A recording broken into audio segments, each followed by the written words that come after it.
Hello, good morning, and once again welcome to the biggest and most inclusive XTERRA World Championships in history. We're in Molveno, on the banks of Lago di Molveno, down there in the valley, and there's no more rain.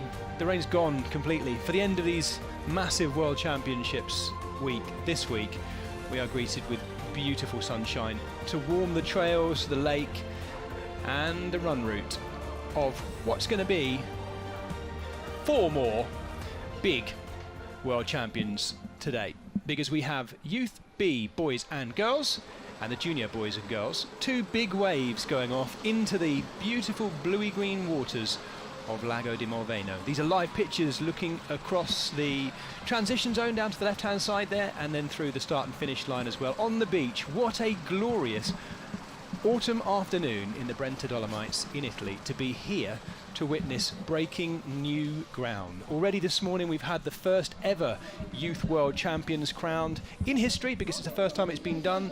These athletes qualifying from the Youth Tour in 40 different events in XTERRA around the world this year in order to be here in the Brenta Dolomites in autumn in Italy for a glorious day. It was a bit chilly for the start of our Youth B boys and girls this morning. They did a shorter route than what's being taken on now. We'll come back to today's route in just a moment. We've delayed everything by 15 minutes to allow the air temperature to warm up, and that's purely because overnight the clouds all scudded away and left us with a beautiful blue sky, meaning, well, the temperature dropped right down. So we paused a little bit to allow things to warm up, and this is where we're going to be racing. If you've been watching the elite races yesterday for those World Championships, you will recognise most of this course. In actual fact, our Youth Bs and Juniors doing the same length swim as the elites, because the elite swim yesterday was shortened due to that temperature. So 750 metres, 1 lap, and then they head out for one of the 2 bike laps that were taken in the Elite World Championships yesterday, up towards Andalo. Technical trails from there on in, around the little lake at the top, and then dropping into the whoopy swoopy technical descent, down into town for the urban downhill style, and in to transition. That's the bike leg, 15 kilometres, somewhere between 15 and 16 kilometres actually. There's some debate about that, but I guess it depends how much you cut each of those little corners along the route. The run is exactly the same as the elite run, but just the 1 lap, so they get to take in my favourite bit, this technical, rutted, rooty, loamy run through the forest before coming back round the bay, dropping beneath the waterfall, along the beach, and into the finish. New world champions waiting to be crowned. 4 of them in total, in fact, because we have, in the first wave, Youth B boys and junior boys, junior men. Should we split them between boys and men? Youth B boys and then men. That's going to be what's off first, and then we have the Youth B girls and junior women. This is the start list for the boys and the men. I'm making that clear decision now. We're going to call our youth athletes boys and our juniors men. My name's Jez Cox, by the way. I've been on the mic for, well, most of this season actually, covering XTERRA World Cup races, and this is of course the 7th and final stop on the World Cup circuit, but crucially the first time we've ever had youth and junior World Champions crowned in XTERRA. It's about time. This is the 28th year of World Championships, stretching all the way back to the first ever one in 1996 on Maui in Hawaii. And we're now at a point where we have so many youngsters being inspired by the likes of Solène Bilwan and Arthur Serrière, our new world champions as crowned yesterday in the elite races, and they're feeding in a really exciting young crop of athletes coming through who are aspiring to be the next Arthur Serrière, the Solène Bilwan of the world. And it's a very diverse one of 2 across different nations. You can see all the different nations represented in the start list right here. I know lots of you at home around the world will be watching this, watching loved ones, members of your family and friends, maybe someone you go to school with, something like that. Who's racing here today. What a special moment for you. Do not forget, if we can't give a name check to absolutely every athlete that comes through, you can check all the results as they go up live on xterraplanet.com. Just click on the results on there, and don't forget, while you're there, if you're inspired by this, as I know many thousands of you will be, while you're on xterraplanet.com, choose to plan your season for next year. Find where your local XTERRA event is and think about planning your calendar around it for next year. I know I certainly am. Well, it won't just be me talking to you. I'm pleased to say I have Doug Hall with me once again. And Doug and I are going to be joined by a very special guest that I will reveal to you. He, it's a gentleman this time, competed in the Elite Worlds and the Short Track World Cup this week already. And we'll be drilling him for his thoughts on everything that's happened out here, XTERRA-wise, in the Dolomites. Doug Hall, for the second time this morning, good morning to you, sir. Thank you, Jess. Thanks for having me along again.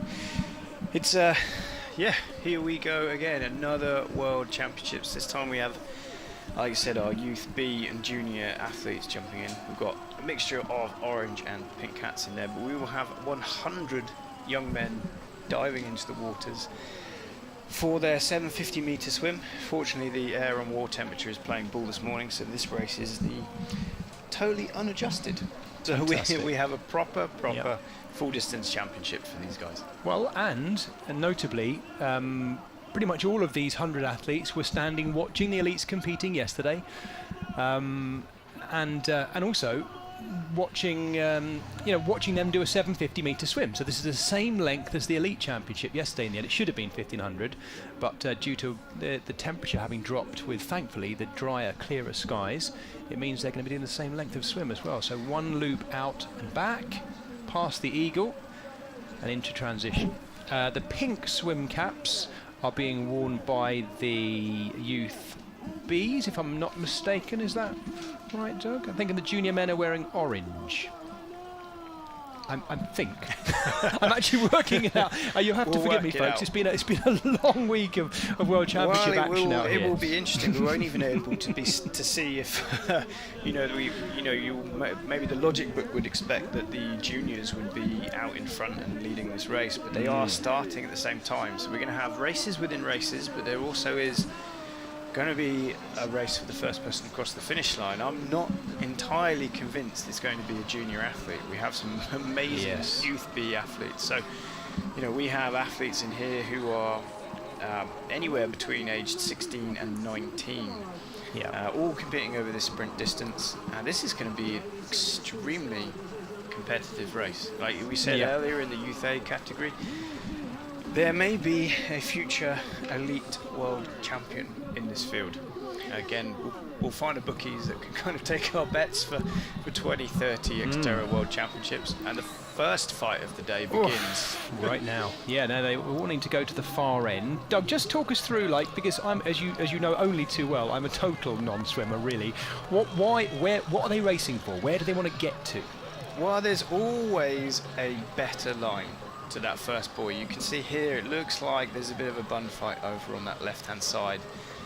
If you stand on the athlete's left-hand side, if you stand on that part of the beach, visibly that first buoy looks a little bit closer, and you may have a slightly more open line into it.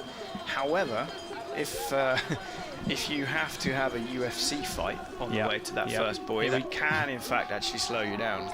This is our biggest wave start. In the age groups yesterday, we had some pretty big waves as well, Doug, didn't we? But this is a monstrous one. But we had yesterday in the age group waves, but there's quite the difference in ability. I have a feeling that any single one of these young men could probably win this race this morning. Please mind the rocks. Please mind the rocks. Actually, I reckon you could step on the first one and dive off it, but they're all in, thankfully. Some of them still striding their way out. Thankfully, this is me with my swim analysis here, Doug. Thankfully, you'd still be on the beach. I would be. To get in, Oh, you're right. It's not an opportunity to knock me down. I've seen you swim. There's not enough life savers. It's terrible. It's terrible. You're right. But thankfully, it does deepen relatively quickly, so not too much running in the water. And already we have a pointy, pink-hatted end to our field of 100 athletes. There's the slow-mo of them going in. It's a proper melee of arms and legs. Yeah, but as well, I think these guys, there'll be a little bit of a bun fight. None of it will be deliberate. We might bounce off a few athletes here and there, but I think we have quite a decent distance, almost 350 metres to that first buoy. So there's enough time and space for everybody to spread out and hopefully become friends again by the time they've made that first right-hand turn. Yeah, we saw some very friendly battling going on in our Youth A races this morning. We have already had our first Youth World Champions crowned. It was Andrej Plik of Czechia taking the win in the Youth A boys race, the super sprint as we call that distance. And then we had an amazing young lady, Apolline Rambaud of Belgium, who took the win in the girls' race this morning. So 2 fantastic champions, and as you've noted there, Doug, friendly but aggressive rivalry, and really nice scenes at the finish line as well as they congratulated each other. They're already learning the ropes, these youth athletes, in terms of just supporting the whole XTERRA family as well. You know, that's something we've been talking about a fair bit this morning. We were talking about it with Hannah Lee Young just now when she was in with us, about the camaraderie between the athletes and the kind of the survival instinct of tackling nature and tackling what these young men are going to be doing this morning, which is a really hard bike course as well. Just overcoming that. The athlete who finishes last out of this field will have achieved something really great, partly by qualifying to be here at a World Championship, by taking on, though, an extraordinarily worthy course. Yeah, like you said, there's two points. All of these athletes are here because they are the best Youth B and junior athletes in the whole world. They are here through qualification. This is at least their second XTERRA race of the year. They are here by right.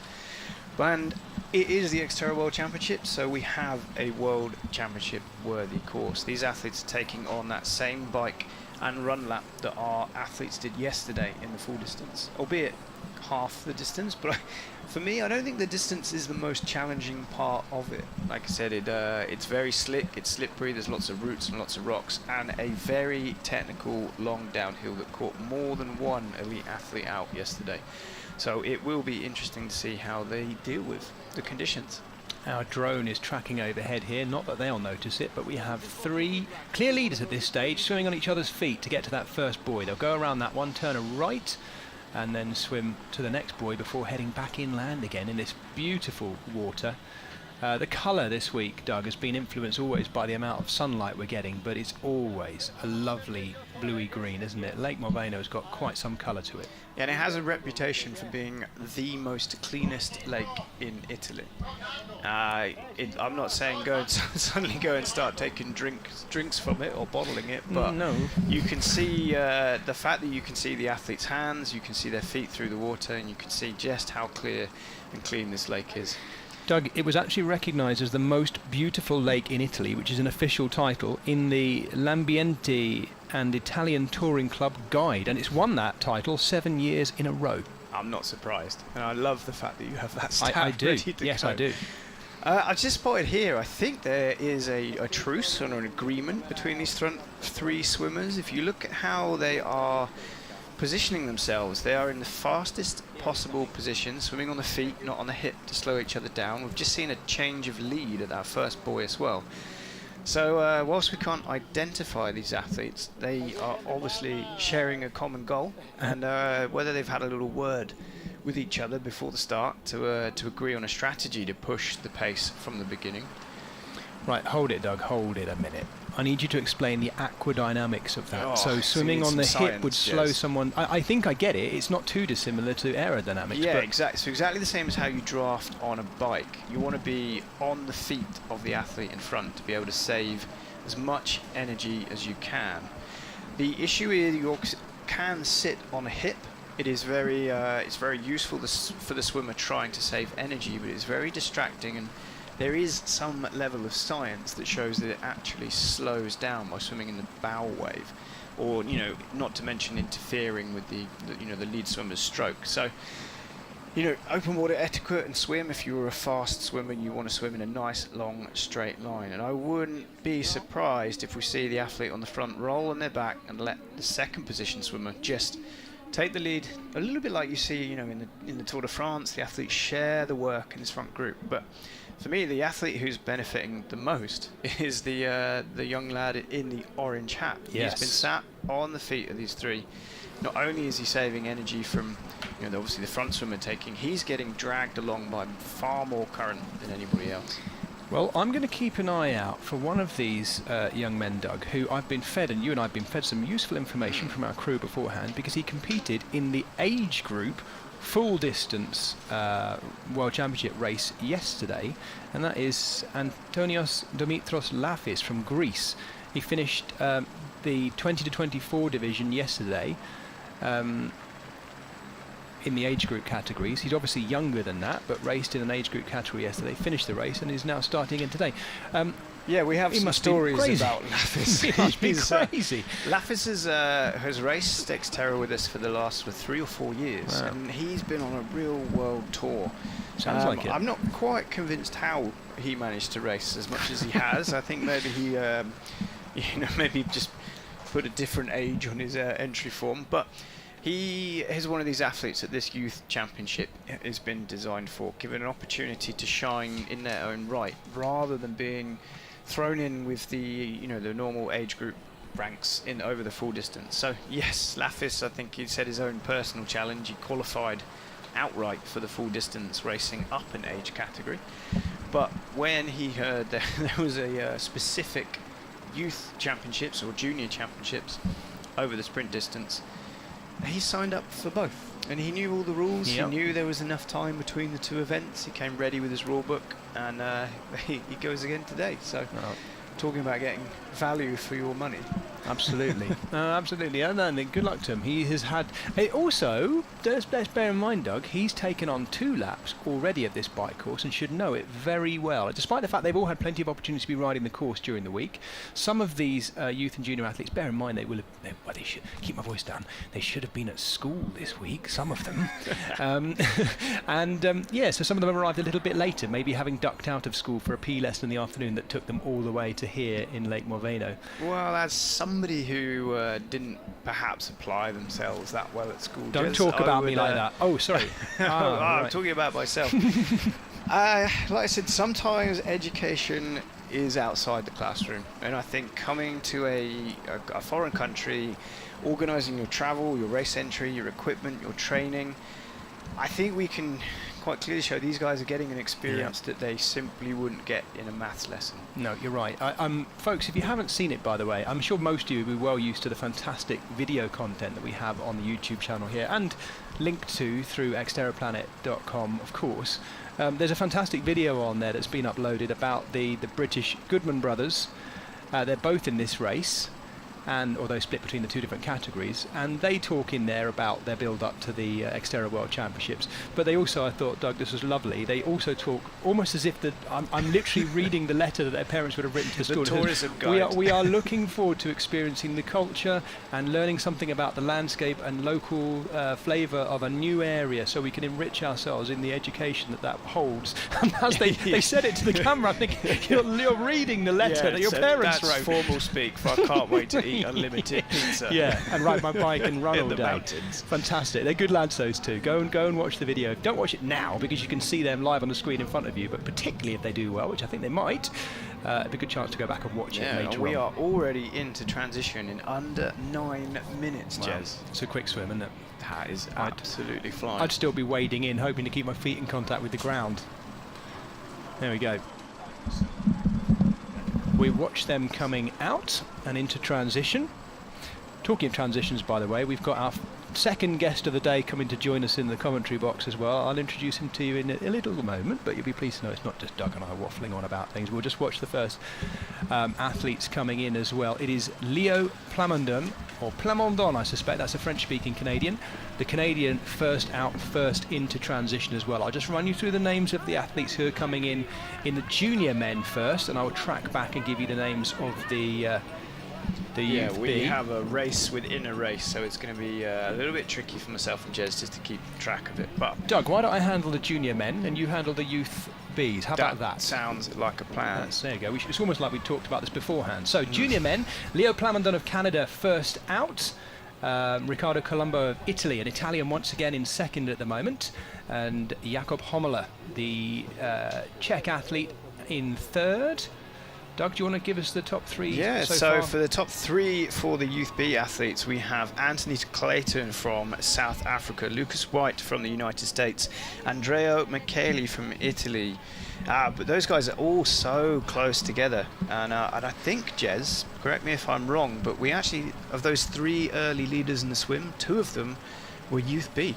And that, you're right, Doug, you're right to spot it, because you said yourself this could be a wave that's won by a Youth B athlete. Remember, these are 1-year age bands as well, aren't they, Doug? So it's not enormous. We're talking about 16-year-olds, 16 to 17-year-olds, and then 17 to 18-year-olds competing against each other as well, and then 18 to 19-year-olds, sorry, I should say. Yeah, exactly. I mean, we all remember what it was like being these ages, and everyone grows at different rates and heights, and you can be, you know, 5 foot nothing at 14, 15, and then be 6 still foot. are. Yeah, I'm still waiting for my second growth spurt. But so yeah, the closer we can have these categories, the better.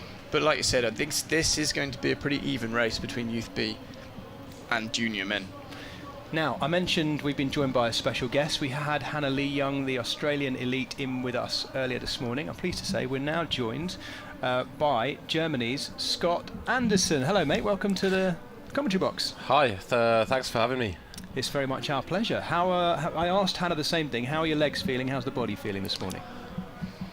Doing all right, actually. I went for a bit of a spin yesterday. I'm just going to squeeze your quads now. Keep talking. With Siffy squeals. Yeah, that's very nice. You had a swim this morning, did you? No, I went for a bike ride ride. yesterday after the race. So all right. Cheered the runners on a bit.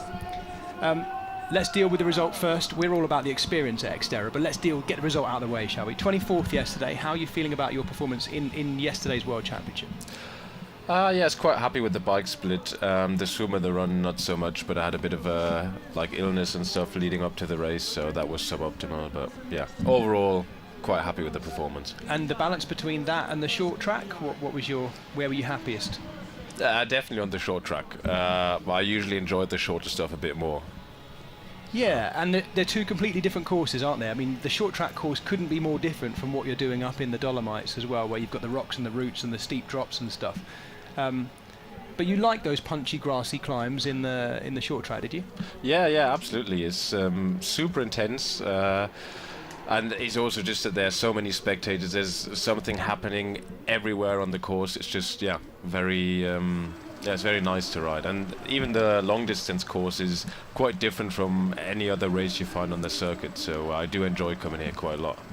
Awesome. Right, you're going to stay with us, Scott, and we're going to pick your brain about all things XTERRA and about your racing career, things in Germany and things on the whole World Series as well, because Scott is one of those athletes who travels to pretty much all of our World Cups this year, I think. Certainly all the ones I've commentated on. Yeah, I didn't go to Canada, but I did every other one, yeah. Fantastic. Right, you'll have a great insight for that. We're now looking at our next wave. It's all of our girls and women, junior women and Youth B girls. Big field as well, once again, Doug, and loads of different nations represented. That's the important thing. Scott, you'll recognise this, and Doug and I were saying earlier. In our youth races here, the spread of different nations represented is really exciting, and you'll like this, it's not been dominated by the French athletes. Oh, is it not? Nice. Keeping my voice down here. Yeah, we don't want to. No, we were saying earlier, like, you know, Scott, you've been at XTERRA France. The youth race there is amazing. It's probably one of the best ones on the tour, and they've been doing it for the best part of 10 years. So it's not a surprise to me that they then have, you know, athletes like Arthur Serrières, Felix, Arthur Frizier, Max Chanet. On the women's side, you know, Solène, Elise. It's not a surprise. Those guys have come up racing cross triathlon. It's been pretty normal, whereas the rest of the world is just playing a little bit of catch up. So with the advent of the XTERRA Youth Tour, hopefully we're giving more opportunities to more different nations, and then they get to come here on the world stage, and like Jess said, we have a really inclusive World Championships where any country has a chance of winning. Yeah, I mean, you could also see there's people like Baptiste Fort-Oxel who just shows up and comes like 8th in the World Champs. So yeah, the French are pretty dominant in the sport. Yeah, it's incredibly frustrating sometimes when you know, when you just need something to break. But I think we're seeing now, like, you know, the strength in depth, especially at the World Cup and world level. The French, you know, they're still towards the top, but our athletes are knocking on the door. Like Sullivan in the short track, you know, with the greatest respect to Arthur and Felix, they couldn't hold him at all in that sprint. Yeah, it's good to see. It is good. It is good to see that the French domination easing every little now and again. And I think these youth races and the junior races here are a really clear show of where young athletes are being inspired. And don't forget, Scott, of course, when you were racing yesterday, a lot of these athletes, if not all of them, were standing watching you. If you look at the photos in the background, particularly from around the tighter parts of the course, very often it's young teenagers watching you guys, and that's inspiring, isn't it? Yeah, it's super nice. Just coming down the mountain and like into this grassy arena down here, the atmosphere was amazing. People were cheering, screaming. I would have loved to just stay down here and not go back up again. People at home, by the way, if you don't know Scott particularly well, you'll hear that he has an excellent spoken English, and I'm already working on a little project to see if we can get you racing for Great Britain. I think it really don't tell us you might have some Scottish heritage that you see in your family. So you know, I must say we could do with a few more British elites coming through. So we'll have a conversation about that afterwards, Scott. He's nodding his head. He's up for it. Yeah, well, I think you'd have the, you know, obviously we missed him yesterday with Morgan Rhodes from the UK as our kind of leading British male athlete. So I think he maybe needs a little bit of backup.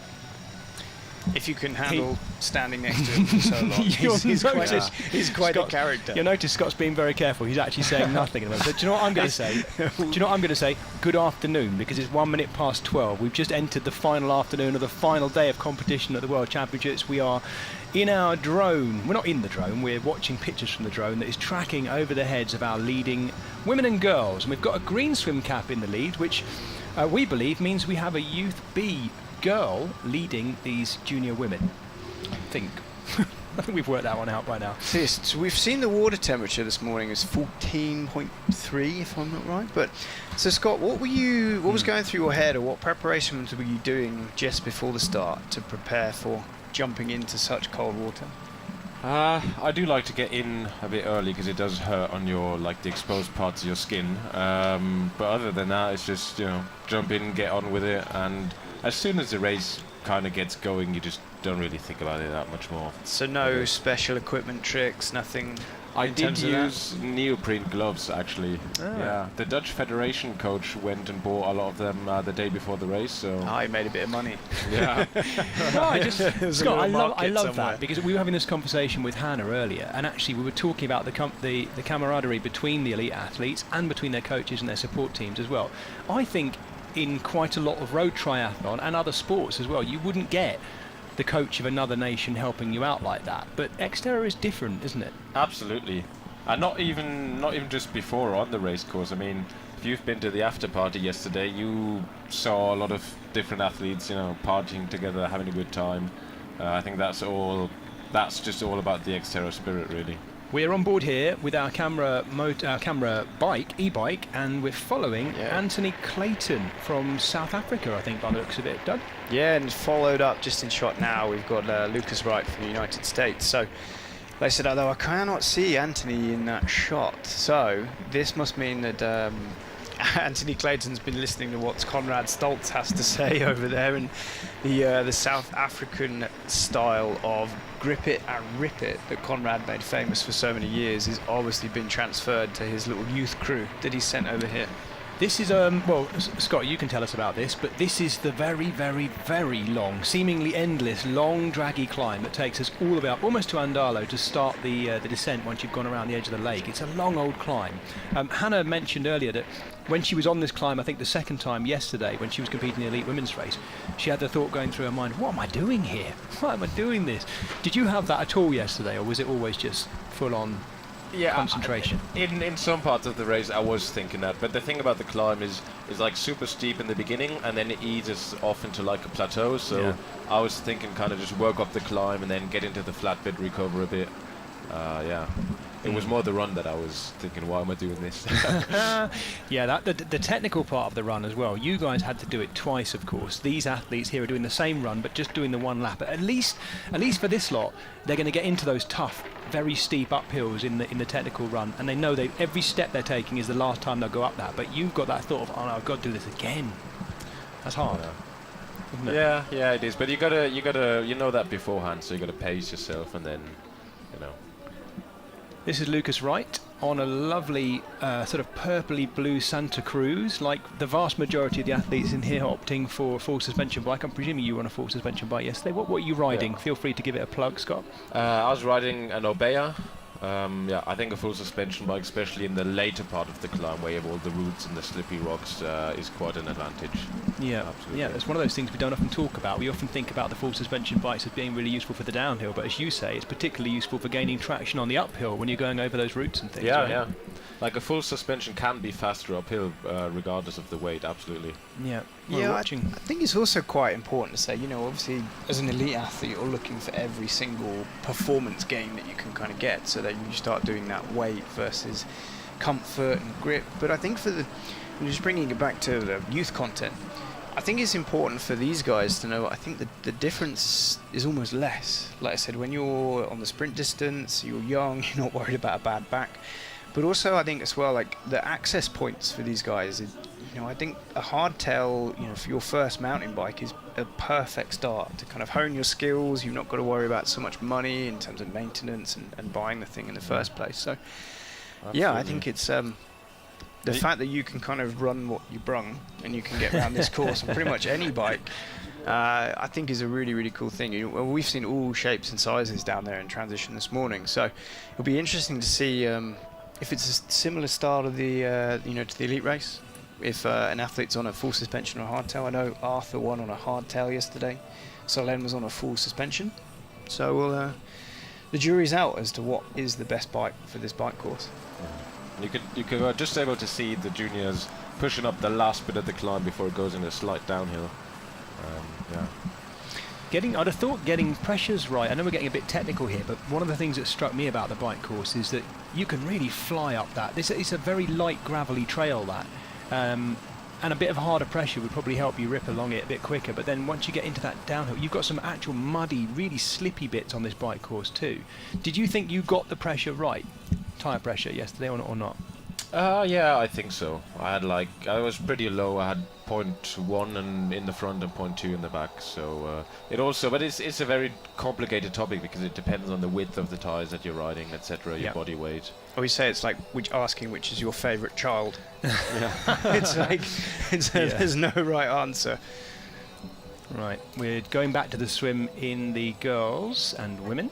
Yes, a little bit less coherence, less cooperation. Yes. Between us, we've seen the green hat go ahead. You seem to think that's a Youth B athlete. I think sneaked so. Off the front. I think so. That's certainly the way things work with the boys in the swim cap colours. Of course, with our elite athletes, they have their numbers on their swim caps. We don't have that with so many of the. We don't have that with any of the youth and junior athletes here because there are so many of them as well. Yeah, so like I said, 3 athletes with separation again, just the same as we had in our young men's race. They'll look like they've got about another 250 metres to finish up this 750 metre swim. But as soon as they hit that next buoy and make that left turn and swim along the pontoon, you can guarantee they'll be cheered in all the way to transition. Scott, what's it been like swimming in this lake? It looks beautiful, Lago di Molveno. Yeah, I was actually just thinking it looks super warm and really nice, but it is freezing. And especially that straight coming back to the pontoon, the wind comes kind of inward, so you really got to make sure that you stay on course, not get pushed off. That was quite a struggle for us, especially during the short track race. Yeah, we saw in the women's race, Annetta got pushed really far offline. I don't know if it was a tactical decision or an error, but she swam well outside of the main line and away from the race pack. Yeah. Hey, but the juniors here are doing a fantastic job. I've Seems just like had confirmation that green cap is a junior athlete and pink is Youth B. So, like I said, we have a junior leading the head of proceedings. Yeah, but crucially, 2 youth athletes not far behind her either. So I think you're right, Doug. I think we're going to see this interesting unfolding of athletes. And you talked about it earlier. The term apparently that the coaches use is maturation. Different levels of maturation. Athletes who've matured quicker than others as well. I mean, of course, VO2 max and physical capacity come into it, physiological capacity come into it, but also the level at which they mature. And that's something that right up until the age of the sort of the under 23s, we see, don't we? We'll always see some of the better athletes being those who've just grown up that little bit quicker. It's not always the way, but it. Scott, were you a late maturer or were you an early hairy man? I'm actually not sure. I started triathlon pretty late, so yeah, I think it was 16 or something. What were you doing before that then? What other sports were you doing? What was it like, you know, Scott Anderson going through school? What were you like? I tried everything, a bit of football, a bit of basketball, whereas, yeah, I mean, rubbish at it. So. Well, Germans are rubbish at football, so you'd be fine with that. So let's not, you know. Let's not start that, Jez. Oh, whoops! Is the mic on? It's all right. We're trying to convince them to jump ship to Britain anyway, so I'm working on it. But then what happened after that? What was your entry point to triathlon from there, Scott? Yeah, so both my parents are triathletes, so I was I didn't have a choice, but I started out with road triathlon, eventually met someone at XTERRA, did a couple of XTERRA races, then got out of it again, did more road, but during COVID I moved to a mountain range, got more on the mountain bike, and then, yeah, somehow magically appeared at XTERRA, and now this is all I do and all I love. Fantastic. Right, Doug, I'll handle the junior athletes running out because we are watching Anna Gazzari, if I'm not mistaken, the Italian athlete. There she is, running out first for the junior women, and also in transition, looking to catch up with Anna Gazzari when she can, is Teresa Berras of Germany, so a German athlete in the silver medal position at the moment. And there was a French athlete in third who's just popped off my timing. Doug, what have you got on the... So I have 5 different nations represented in the top 5. Leading things out for Romania was Iris Alexandria, followed closely by Zile Boroka from Hungary, Mila Lantimel from France. I think I've got all the difficult pronounced names. Victor Anna Campana from Italy, Emilia Kolovina from Slovakia, Karolina Kukova from Czech Republic, and I think that's as far as we're going to go down. Just spotted Nina Padaman from the United Kingdom, a Scottish athlete for you there, Scott. Yeah, future teammate of yours, Scott. Future teammate. And she's out in 9th position as well. So, like I said, we have a very close race with the top 5 women all out in less than 90 seconds. So, but with such a tough bike leg, you know, they're going to be on the bike for an hour and probably hour and 30 minutes for this full lap. So, at this point, a couple of minutes here or there doesn't make too much difference. No, and by the way, the French athlete that I was mentioning that's chasing Anna Gazzari is Agathe Claude, French athlete right up there. So we still got plenty of extremely good French athletes coming through in the wheel shadows and swim stroke of Arthur Serrier and Solène Billouin, but as we've mentioned already today, a really healthy mix of different nations represented, and an Italian, there she is, leading the junior women's race, Anna Gazzari. Yeah, so this will make the home crowd quite popular. So we haven't had an Italian gold medal yet this championships week, so maybe Anna can do the business and get it done for the home nation. Yeah, let's hope so, because they have played such brilliant hosts to the XTERRA World Championships for 3 years now. 3rd year that we've been here in Molveno. We're coming back again next year. Scott, I'm giving you the crown of race director here in Molveno. What would you change for yourself? Be completely selfish. Scott, you're coming back racing for GB anyway. So Scott, just remember you're sitting next to the general manager of the EMEA region with the checkbook. Don't listen to him. Don't worry. Don't worry about him. You. What do you want? What would you change? I'd like to turn up the temperature a bit, have the sun out. Yeah. Can you do that, Doug? Have you got your hand on that? Too expensive. It would be super nice to have a dry course. Well, have you seen the weather forecast? Yeah. The weather forecast tomorrow is 22 degrees. Of course it is. Of course it is. So it doesn't seem to matter what week we put it on in September. We just seem to get unlucky. But right, these boys here are about 3/4 of the way up the climb by the looks of it, because they're nearly at the little woodcutter's cottage at the top that signals the start of the technical stuff. You'll know this point well, Scott, I guess. Yeah. I was just thinking, this is so brutal. I think the cameras don't even do it justice. Like, this is just the first bit, and then it goes even steeper. You really have to just push all you have to not roll down backwards. Yeah, you're right. I was coming up here on my e-bike, and I just turned off. It was just like that. It's enough. Good luck with that. Yeah, well, I don't know if you know this, Scott. I've made some videos out on course this week, but I haven't got a bike with me, so I ran this, and it's one of the hardest trail runs I've ever done. It was an absolute killer. So at least on the bike, you've got a little bit of mechanical advantage along the way, but it's a relentless climb. Yeah. So, gents, just to let you know, we've got in terms of our Youth B athletes, they are numbered up to 159, with our junior athletes from 160 onwards in terms of for our men's. And they've actually got a little yellow number plate to signify Youth B. So hopefully we'll be able to just split the difference when we see the front of the race. But like we said earlier, Jez, there's races within races, but these guys won't really be caring about who's in front, who's in not. They are all just trying to get around that course as fast as they can. And just, I remember when it was this age, you just want to beat everybody. Doesn't matter what category they're in. Yep. Winning is winning. Yeah, or where they are. We're watching them going past us now. It's Alessandro Fanici, Italian athlete. And just behind him is Till Altmann, German athlete. Yeah, you can just see their hurting going up there, pushing all their... Yeah, then there's no way to even pace yourself up here, is there? It's just the effort required to keep moving is a max effort. So if you've overcooked, you know, obviously we're not able to see too much more of the climb from here already, but you are climbing for the best part of 20 minutes before you get to this steep part. So if you overcook things and then you know you're completely dead by the time you get to that steep section, you're in a bit of trouble. And just after this section, really, they start the technical bit of the climb, where all the mud and the roots are. Yeah, it'll be interesting to see how they get on through there. In fact, this athlete in front of us, I think this is still the South African, I think, 109. He looks like he's running a pretty slick back tyre on that bike. So, Scott, you have first-hand experience yesterday of this section he's about to hit.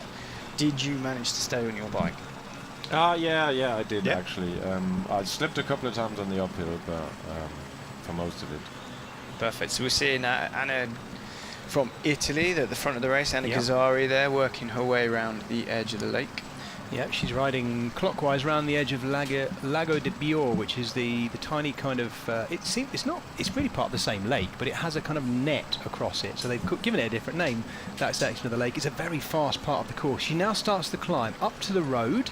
That's quite steep up to the road too, crosses the road, and then starts this climb that we're seeing right now. It'd be really interesting to see how the upper part of the course developed with the sun.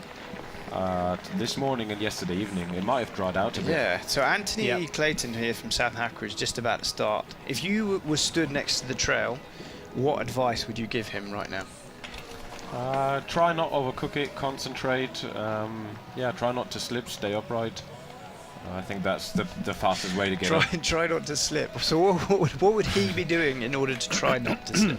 Well, I mean, if you go up these hard climbs, it's easy to just push so hard and like panic a bit, but it's very essential to just keep calm and ride smooth lines. Otherwise, you take a rock or a root on the wrong side, you slip on your back wheel, and then you're off your bike, and then you lose all of your momentum. This has definitely dried out here. I ran this on Tuesday, I think, and it had been raining quite heavy, and it was really slippery up here. That's definitely dried out a bit in this sunshine. He's even able to get out of the saddle at one point. If you told me that would be possible in that section, I wouldn't believe it. So maybe that rear tyre's coping a bit better. Here we get a wonderful view of what it's like in there. The roots are nasty, aren't they? Look at them all. E-bike taking a little cheat. He's just so close. But he's doing everything right, just to stay nice and calm. He's dismounted, he's running over the worst of these routes, and there you go, cyclocross style, dismount, straight back into the pedals, or lost almost no time. I have to say, Doug, watching that as well, it's a bit of a shame for him that he's leading. I know that sounds like a ridiculous thing to say, but this will be happening all the way through this field, and will have done, I suspect, yesterday in the elite races, places where people are having to get off and run. We just didn't see it because we were focusing on the front of the race. Here we've got the leader of the Youth B Boys World Championship. This left turn, this is very... look at that, that's perfect. Awesome. That is awesome. I stood there on Thursday and saw a guy come down so fast, and his brakes didn't do anything, there was no traction, and he just went straight on into the bush, and I had to climb down just to see if he was okay. Fortunately he was, but... So it looks like we're having a bit of a coming together at the front of our young ladies race. It looks like Anna Gazzari has been caught by an athlete from Hungary. I can recognise that in the back of the seat. Jez, I don't know if you can spot the rider in second position. Yes, I'm just having a look now. I think it might be... it's a French athlete. I think it might be one of the French athletes. There's some very strong French junior women in this field. Gazzari now is... Gazzari staying on the front. It could be a French tri-suit. It's the French colours. I don't ever want to try and guess names, but... No. Have a little look. I'm sure the camera e-bike might just close up as these athletes. I mean, she's making a bit of a move, moving to the front already. The Hungarian athlete. I think the looks like Hungarian she's hanging athlete. on. I think it might be Zile Boroka. I'm not looking to see the name on the back. It's a Youth B athlete Yep. from Hungary. Zile Boroka in the Youth B category. So yeah, there are a few people. So we had Iris Alexandria from Romania came out of the water with Boroka from Hungary. So it also could be her leading the charge at the front of the race. But let's not speculate. I'm sure the e-bike camera will get in front and we'll be able to spot the number.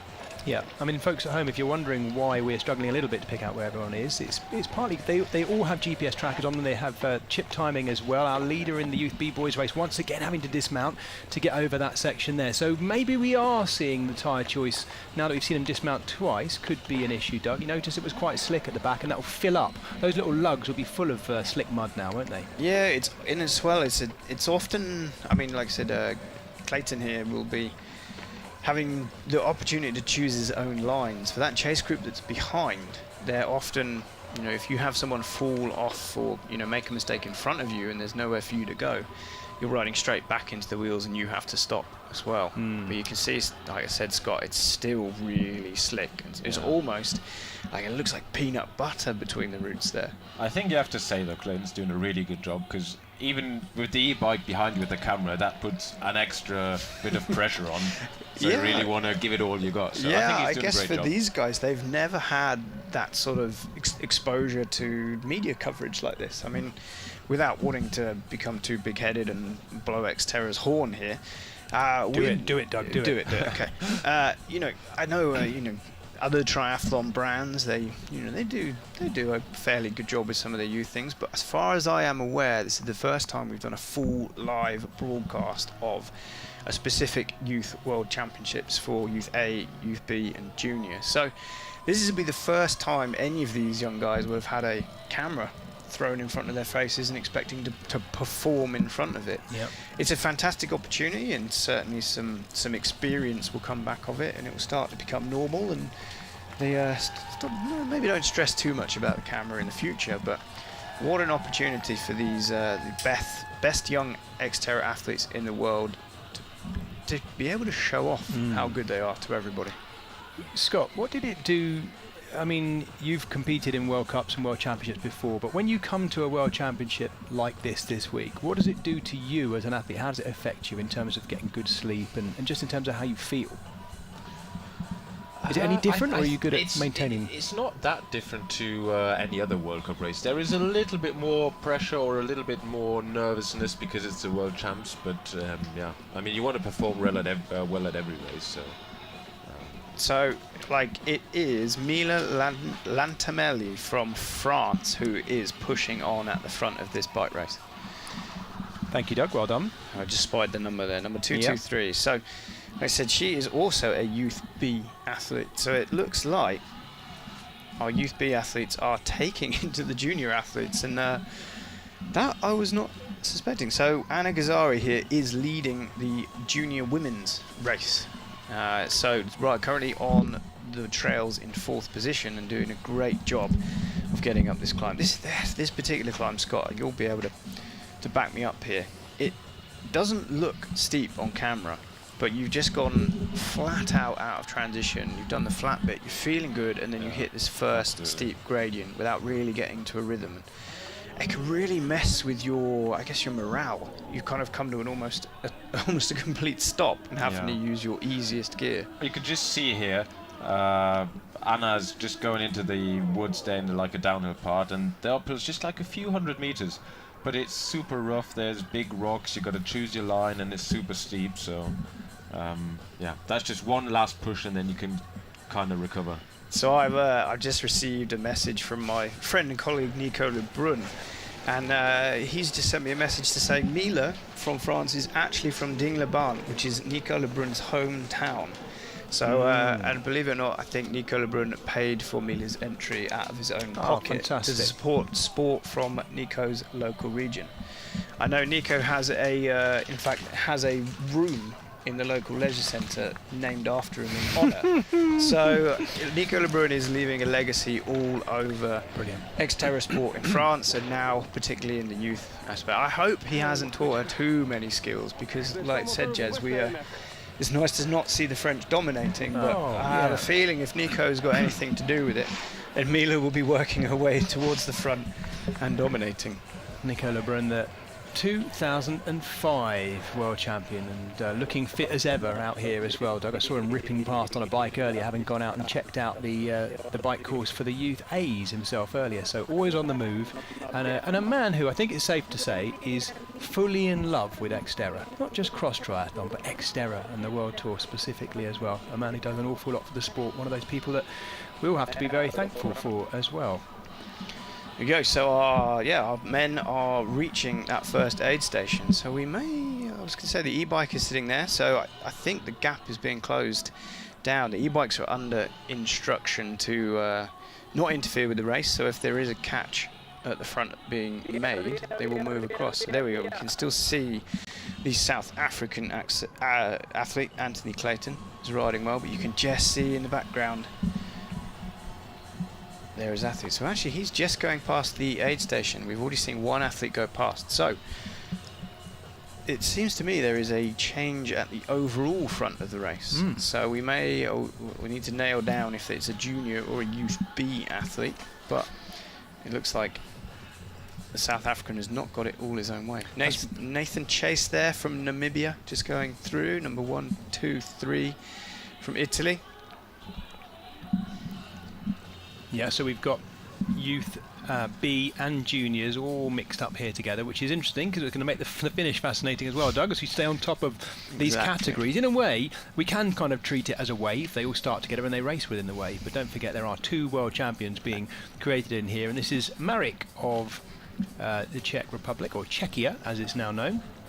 Of course, we had a fantastic round of we had the European Championships in Prahatica in Czechia as well. How do you think the Czech round, Scott, compared to the other World Cup rounds this year? Which was your favourite round, by the way? And what do you think of Czechia? I think my favourite round was Taiwan this year, just because it's the first time I've been there. Such a beautiful country. But one thing I have to say about Czech is I absolutely love the short track. I think it's the best short track course around, so similar to mountain bike racing, and I think Michal of Czechia, who's actually out on the course on an e-bike, has just put on a brilliant show up there. So Mike Gobert from France, followed by Daniele Pozzati from Italy, and our early leader, number 102, Lucas Wright from the United States. So he has dropped back. Number 194. That is Jacob Humler from the Czech Republic. 173 coming through. That's Michele Rusellen from Italy. And that's Pietro Bellemo, another Italian athlete coming through. So the Italians climbing well today on this course. I can't help but think as we watch them, Scott, I mentioned this earlier, that the point is with you guys yesterday on this first bike lap, if you were having a hard time and you were slipping and having to dismount and stuff, in the back of your mind you're going, yeah, but you've got to do this again another time. At least with every pedal stroke here, these athletes are putting behind them a course that they will never see again today. That's got to help mentally. Yeah, but then I was also thinking I could go and do the downhill again, so that was actually something enjoyable to look forward to. Yeah. You enjoyed it, did you? Yeah, I do. I love it. But I mean, it comes with racing. You know, we also started off racing shorter races, and then as you get older, matured. Taking more risks or taking less risks as you get older? Or I think less, probably. That's what my parents want me to say, at least. All right, you've said it. Right, going through shot there, that was Jan Visteka of Czechia. 197 from Canada. There is... my notes are going. 197, Leo Plademont from Canada. Yeah, I mean, just adding on to that, you know, the safest, or the fastest run is the safest one. You know, there's no point in sending it if you then crash and lose way more time. So yeah, it's always a risk versus reward. I spoke to Jens Emil yesterday after the race, and he said on that second bike lap he made a deal with himself at the top that he had to do something in order to catch the French pair, and he said he took all of the risks and he still didn't catch them up. so he said, you know, okay, he wasn't sure what else he can do at that point. So for him, it was obviously a massive option to kind of gain some time on there. But again, I spoke to other athletes, someone like Maxime Chanet. He had a great day yesterday, but you know, he's known for being quite a wild descender in the past, but he's took it nice and steady, nice and easy, and was rewarded with a fantastic result yesterday. And I think sometimes that maybe comes with experience too. We said about, you know, the younger athletes maybe take more risks. When I mentioned Sullivan Midar yesterday, crashed about 3 times on the bike course. If the first one was his fault, but the second and third are definitely his fault. You know, you get flustered, you get in a bit of a mess, and then you know, you try to make up time and you make more mistakes, and if you're hurt already, you get, you know, a spike of adrenaline. You know, Sullivan is an amazing athlete, and we saw how good he was in the short track, but I think he needs a couple more years of experience of learning how to manage a race, stay upright, stay in one piece, and I think he'll be the next guy, you know, to maybe three-peat like Arthur Serriez. Doug, I'll tell you something, and I don't know what you think about this, Scott. I'm sat next to you guys. I mean, none of us in this commentary box are particularly tall. No, I'm going to say it quite seriously. Sullivan Midar is tall. He's probably one of the tallest of those elites. Have you seen his wingspan? Exactly. He's got big, long arms, and he's tall. So he's an incredible swimmer, as we know. That wingspan will help with that, I guess, not knowing anything about swimming. But I do think the taller, ganglier riders, and he is one of them, on that mountain bike, have got a bit of a disadvantage in these slippery corners where they're so high already on the bike. Scott, I don't know what you think. No, am I overdoing it? I've never been tall, so I wouldn't really know. But I mean, same here. If you think about it, you know, the really good mountain bike riders, Jens Emil, Ruben Ruzafa, they're all not, you know, not giants. So maybe you're onto something there. Yeah, I think but so. Then you look at you know, our former athletes like Conrad Stoltz and Nicola Brun. You know, they are tall guys, big long levers, and you know, Conrad won't mind me saying he's built more like a South African rugby player initially than a triathlete, and I know he worked very hard, you know, to become an incredible endurance athlete and dominate for as long as he did. Doug, on that, can I ask you a question on that though? Because Conrad's last win, and I know he continued beyond this, but his last World Championship win was 2010, and then I think you mentioned Ruben Rizafa, is that right? Yeah. And Nicola Brun and others beforehand. Our sport has become more gnarly, right? I think, if I'm not mistaken. And I just wonder whether that is a bit of a leveller. The different kinds of athletes coming in who, like Scott here, have to be impeccable mountain bike handlers. Yeah, I don't think anybody's called me that. No, just retain it. I'm just trying to keep retire don't forget. immediately. No, but don't forget, I'm tapping you up to become a British athlete next year. So there's plenty more to come of that. Don't worry. Just thinking about our race lead here, I think our leader's putting himself in a really, really nice position to take the downhill clearly. Nobody in front of him, especially considering the big group of athletes that's coming up behind him. And he doesn't need rear suspension because look at his back tyre bobbing away on this. This is the concrete part of the course. You can see how low the pressure is. He's getting a lot of wiggly bounce from that back wheel. Yeah, and this looks to be our Youth B front of the race. There we go. That is Mila from France. So Nico Lebrun's pick, number 223. Yeah, she is flying. Mila Lantame. I mean, I've ridden with Nico Lebrun in his hometown, and the hills it's like all 45-degree climbs everywhere. It's no wonder that Mila here is going up this climb like a mountain goat. Looks like someone said there's free pizza at the top of the hill. Like she's after it. Yeah, she is looking really good. Mila Lantame of France. Nico Lebrun's pick, and who are we to argue with him? This is number 210. Leonie Tisserand. Also French athlete, so a real pack of strong French athletes. The Romanian athlete. Oh, I do apologise, sorry. You're right. So this is Alex Andrina from Romania, 210, and then I think it's our Hungarian athlete as well in the back. You can just see how at the bottom of the climb they were all riding in a group, but just coming up halfway up the climb essentially, the gaps have just opened up. And it seems closer than it is because of the steep climb. Yeah, the camera really foreshortens the distance between them. And I think that's probably because the steeper the climb gets, the slower the speed, the less kind of aerodynamic benefit there is to sit on the rider from a wheel. So it starts to become really who's the strongest rider in the race, and less of who's sitting in the wheels and is able to follow. It's also a bit of a mental game, you know, out of sight, out of mind, but then if everything comes back together on the climb, you can see that. Here we go. So Anna Gazzari is still leading the front of the junior women's race. So she's surrounded by a group of Youth B athletes, but she is in front, number 213 on the left-hand side. Anna, I've just lost the name, it's come off screen, but Anna from Italy, I remember that much. She's doing a great job there of, like I said, riding up this absolute wall of a race course here. You can see everyone is still in shot, weaving all over. Just try to find some traction, just try to keep the pedals turning. Right, the junior men, our leading men and boys, are up to the very top. They're around the lake. They'll be starting the swoopy downhill, and this is coming into your favourite section, I think, if I'm not mistaken, Scott, when we go into the bits of boardwalk and the big berms and stuff. Yeah, absolutely. So I hate to say it, we have a French athlete at the front of the race. I don't hate to say it. It's just not a surprise. No. So, like I said, he managed to must have overhauled the South African athlete on that technical climb there. Yeah. So maybe just a little bit more experience in the wet, the route, the muds, just paying off, and the e-bike's going to drop in behind and try and follow. However, I reckon he might have a little bit of an issue keeping up with this world-class athlete. Doug, I have to say, I'm so pleased we've got the drone up there. We didn't quite get to have this shot for the elite races, and we've saved the very best for the last day in the youth and junior race as well, because having the drone up there over the lake at the very top, that tiny man-made lake at the top of the forest, absolutely beautiful. And back with the front of our ladies race. So this is Mila from France. Mila 223. Absolutely destroying this. Well, if she's been riding those climbs of Nicola Brun's taste, then no wonder he knows how strong she is, and she's looking good. We will get to see just how good her trail running is as well, because they've got that one lap, half the distance, but exactly the same course that our elites took on yesterday as well.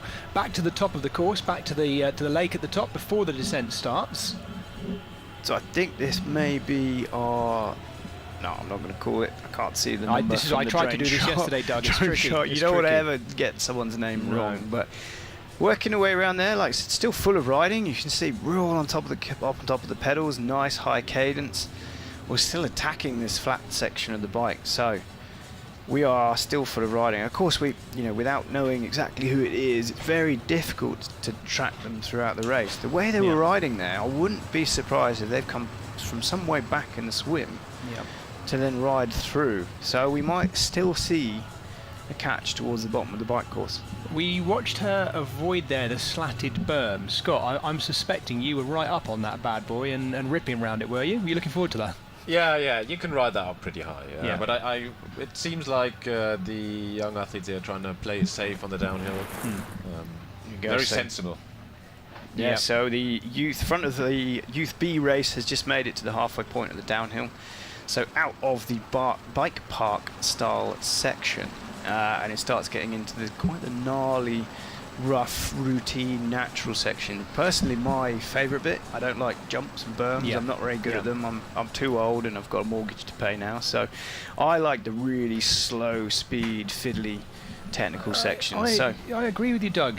And I think, in a way, it's very XTERRA. If this course was to go really bike parky, very manicured, smooth jumps and everything measured neatly so you get the right air in between them, that's not the spirit of XTERRA. The spirit of XTERRA is taking the race to the wild and experiencing the wild itself. And I think this course has the right blend of slightly wider double-track, fire road type gravelly climbs, and then the very natural, rooty, rocky, line-picky places. You know what I mean? Would you agree, Scott? Yeah, you've ridden it, Scott. Yeah. I think it's a very. It has different faces. This course, like the top half, just where the athletes are coming out now, essentially, is bike parky and like semi-clean. But then the lower section is just rough rocks, roots. Essentially like you see the climb here as well. Yeah, it does have a bit of everything. That descent. It does test every single rider's bit of skill. So. Just spotted Adriano Micheli from Italy had also hit at second, at that halfway point on the downhill in second positions, chasing the Frenchman. So yeah, we have got a bit of all change at the front of our Youth B Junior men's race after our early leader from South Africa. Maybe we'll just see how he's getting on a little bit later, but I say more amazing drone shots of this wooden berm and athletes making the use of that. Oh, we're already on this. Oh, it's so fast down. I can't watch this, Doug. You must have been flying down here yesterday, Scott. This bit is it makes me nervous. Into that narrow little gully. Look at that. No fear, no hesitation, straight in. But you can see by the body position, he's absolutely solid. Yeah. Like a little skitch there, but you can see how he's prepared for all of these rocks and roots. Yeah, Doug, I notice you're not on the e-mountain bike today. You've come in here. We'll hold it together. Oh, someone ain't following the sat nav. Yes, but he checks the he's like, hey, did you like that? Yeah. Did you get that? I have to say, massive hats off to all of our e-bike camera operators this week, because it is a really gnarly course, and although they're not actually racing, Doug, you and your colleagues who've been doing that this week, I properly take my hats off to you, because that is a hard job with a lot of pressure on your shoulders, not to be the camera operator that goes OTB and lands in the bushes. Wow, it's been done before. I'm sure. They just cut that bit from the coverage, but yeah, certainly it's obviously as an ex-elite athlete, I'm fully aware now just how good these guys and girls are on the mountain bike, and the level has gone through the roof, and I had to take some pretty big risks, and I'm on an enduro e-bike, 160 mil travel, I've got huge brakes, huge rotors, enduro tires, and I'm absolutely getting dropped by people on hardtails with semi-slick tires riding around in their swimming costumes. So it's an absolute hat tip to just the pure skill that only our elite athletes have, but I would wager some of the guys and girls in the Youth B and Junior are getting down the hill just as quickly. Absolutely. And here we have a Frenchman, so I should say absolument, because he's going down the steps into the sunshine in our urban downhill style descent. I love this part of the course. It's so completely different to everything else, Scott, isn't it, that you're doing? Yeah, it's like I said, the top is clean, then you have the rocky bit, then you go through town, people drinking coffee, cheering you on, and then at the end of the course you go over the kind of grassy bits that we've also seen. We're going to get a replay, so I wonder if we had he just took the inside line over that drop. Mamma mia. Yeah, it's a tricky, it is, as we've said, testing every element. I mean, there's hardly any, I don't think there's anything missing on this course in terms of jump, drops, hard packed stuff, mud and roots, everything. And in fact, that section just there we had the replay of was where Sullivan Midar crashed yesterday. So ended up slipping out on the corner, sliding across the cobblestones, and he actually hit a wall. And I think Molveno will probably be sending him an invoice for some damage to some ancient historical building, I'm sure. No, Doug, he was our winner of the short track race in a brilliant sprint finish, and it'll be one of the images that this week of World Championship racing is remembered for, that sprint between him and Farissier and Serrier. It was fantastic on Thursday. If you've not watched it back, go back on our YouTube channel and watch the finish of the men's short track. As Scott Anderson has said, it was a cracking short track race, and now our leading athletes here are on the short track course. We're going in for the jumps. Let's hope for some big air, well, medium air, nice little roll over the top, but what we don't want is any problems there, because this is right at the end of their bike course. No mistakes here, down the little chute and into transition. That's our Namibian athlete there. Isn't that nice to see again? A nice mix of different nations being represented. We certainly haven't had any, I don't think, any Namibian athletes in our elite races the last 2 days. So once again, broadening our reach. By the way, if you wonder where we're talking to you from, it's that little black tent nearest you. The three of us are sat in that black tent. Yes, it is like a bit of a greenhouse now. It's warming up as it did yesterday, but that's our television compound, as we call it, alongside this beautiful river with its many waterfalls. Absolutely stunning, isn't it? Okay, I am ready with 2 screens here with both the Youth B men and Junior men bike end splits. So we should be able to hopefully decipher between who is leading which category as they hit transition number 2. So there's our early South African leader just styling it off of the ramp as they head back into transition. We go through the race village, another 200 meters past the crowds that are gathered to see. Oh, look at that! Another lovely bit of style. I think we might see some I think more that of was the best style I've seen all weekend. These kids can handle the bike. They are absolutely incredible. Yeah, Miel, that must be a German athlete. He's got the Saarland Triceron. Saarland on the banks of the River Saar. Yeah, I was there a few weeks ago. Yeah, they have a really good triathlon centre there. I think it's actually a French athlete, Kieran Mill from France. So, hate to say it, the French can Whoa! Deary me, it's slippery and wet on the way in as well. Oh, wow. Oh, that's a loud chase from Namibia just to squeeze by. Oh, he's having his own problems there with his shoes bouncing off the ground. So, again, we're seeing where, there's the opportunity to compete. Oh, we're going to get a replay here, Jez. We don't want a replay. Oh, we're getting a replay of Miel and his style, number 182. Yes. Kieran Miel from France. We'll get that again, I'm sure. We just missed that one, but I'm sure we'll get it back. There'll be some more big air coming out, because that's why that lot are gathered there. They're not looking for crashes. No one wants a crash, but we want to see some styling it up in the air.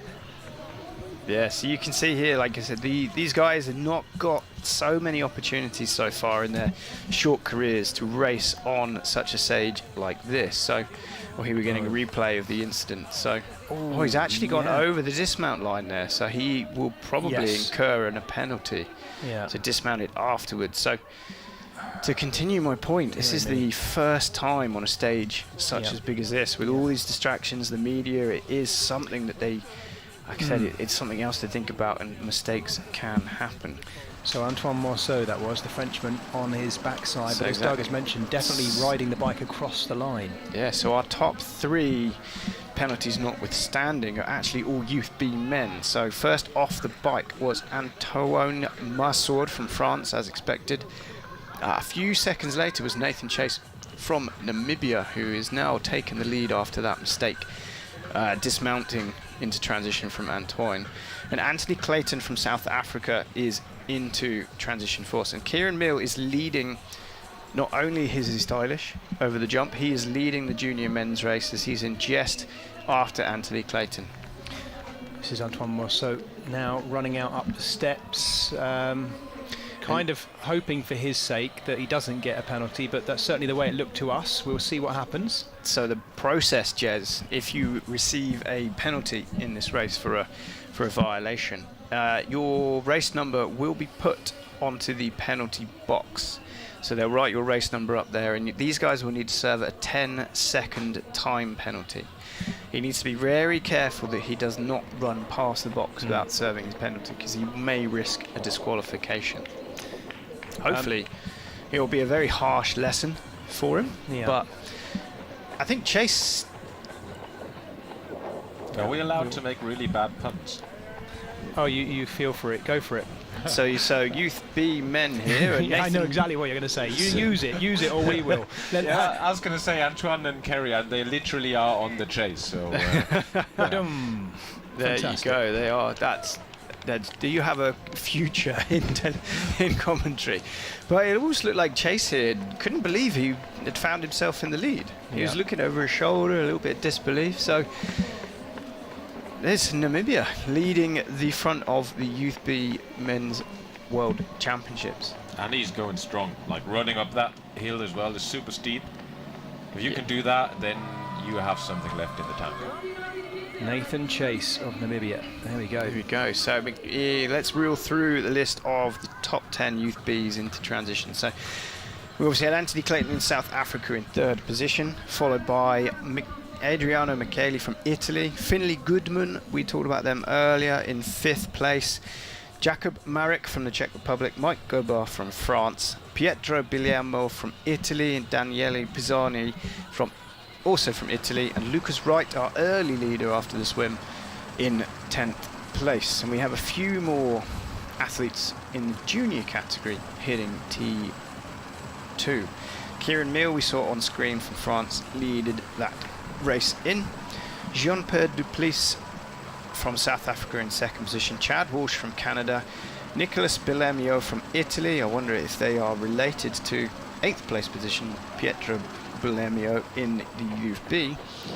Jakob Hulumia from Czech Republic, and Michele Russeland from Italy. So, as we said, Jez, a huge spread of countries represented in this top 10 for the Youth B and Junior men at the moment. That's very encouraging. And I'll go back to what Doug said at the top of the mountain about seeing a French athlete in the lead of the race. It's just because the top end of the elite field at the moment, men and women, is absolutely dominated by the French. We've now got both of our 3-time world champions in a row, Arthur Serrier and Solen Birwan, both French athletes. And I think, I do agree with you, Doug, a lot of that comes back to the heritage of XTERRA races in their country. And all the new countries, and we've heard a little bit this week, haven't we, about countries that are having new XTERRA rounds added to them. That's where we talk about Annette Grabmuller. How did Annette Grabmuller get into XTERRA? It was because of her competing in XTERRA Czechia the first time round and falling in love with the sport like that. You get it inside, yeah. Yeah, so it looks like we're going to have a pretty good foot race here. So Chase from Namibia is still leading, just trying to undo the suit, it has warmed up out here, so trying to get a little bit of airflow down his back, just to make running a little bit more comfortable. But we just saw a shot of Anthony Clayton and Adriano Micali there chasing in 3rd and 4th position. So yeah, but they are all chasing. Anton Marissaud at the front of the... no, sorry. And Nathan Chase is still leading, and Anton Marissaud is in there somewhere in 2nd position.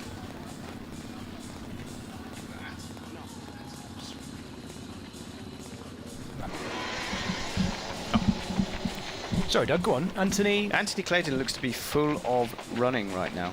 So I wouldn't be surprised to see this race turn on its head once again. Well, Chase still looking good as we track alongside him on the wide part of the track. We won't have a camera e-bike with him for too much longer, because once he goes down the steep descent off this this fire track, this light gravelly road, he'll be into the technical running as well. And it's quite a steep run down into it, Scott, as well, isn't it? Once you've turned that left-hander at the far end, a steep, almost like cobbly run down to turn right into that narrow section. Did you have to, Scott, when in the run yesterday, did you at any point have to use your hands and get a bit scrambly or hanging onto the branches around you? Because some bits are pretty steep. Yeah, the back bit that you just mentioned, the cobbly bit, that was super slippery, and just with a lot of tight turns on a downhill, you tend to just do Tarzan mode and just try and grab onto anything. Swinging through the trees. Yeah, exactly. Oh. Sounds good. That is pure XTERRA, isn't it? When you know you're in an XTERRA race when you've used your hands on the run as well. Right, so disappearing now off into the highest part of the run out, going westward along the northwestern banks of the lake. Here we go. So this looks like we still have Mila from Dingleban in France leading the front of this bike race. And there is our junior men's leader, Mille, also from France, working their way onto the course. He's got some work to do to cut out that lead to the front of the Youth B race. Like we said, Jez, this is we've got races within races. It's maybe not the way I thought it was going to go. I thought the juniors would be towards the front, but I guess it shows that strength is in depth, regardless of age. We have some world-class junior athletes on our screens today. But it's also so encouraging, as you say, to see how mixed up they are with the youth athletes as well, too. And that's been really encouraging to see. And I think as well, the best of the youth B boys and girls will be being drawn on by the stronger junior athletes around them, and they'll probably actually perform excuse me, a bit quicker or better as a result of that. You know, our leading youth Bs might well be well clear by themselves, but instead they're in amongst the junior athletes and pushing each other on. I must say, I do not envy them running up there. Yeah, I bet you're just going to have nightmares about that for a few weeks, I think, heading up there, especially for the second time yesterday. It becomes more of a walk, a power walk, does it, than a run. Absolutely.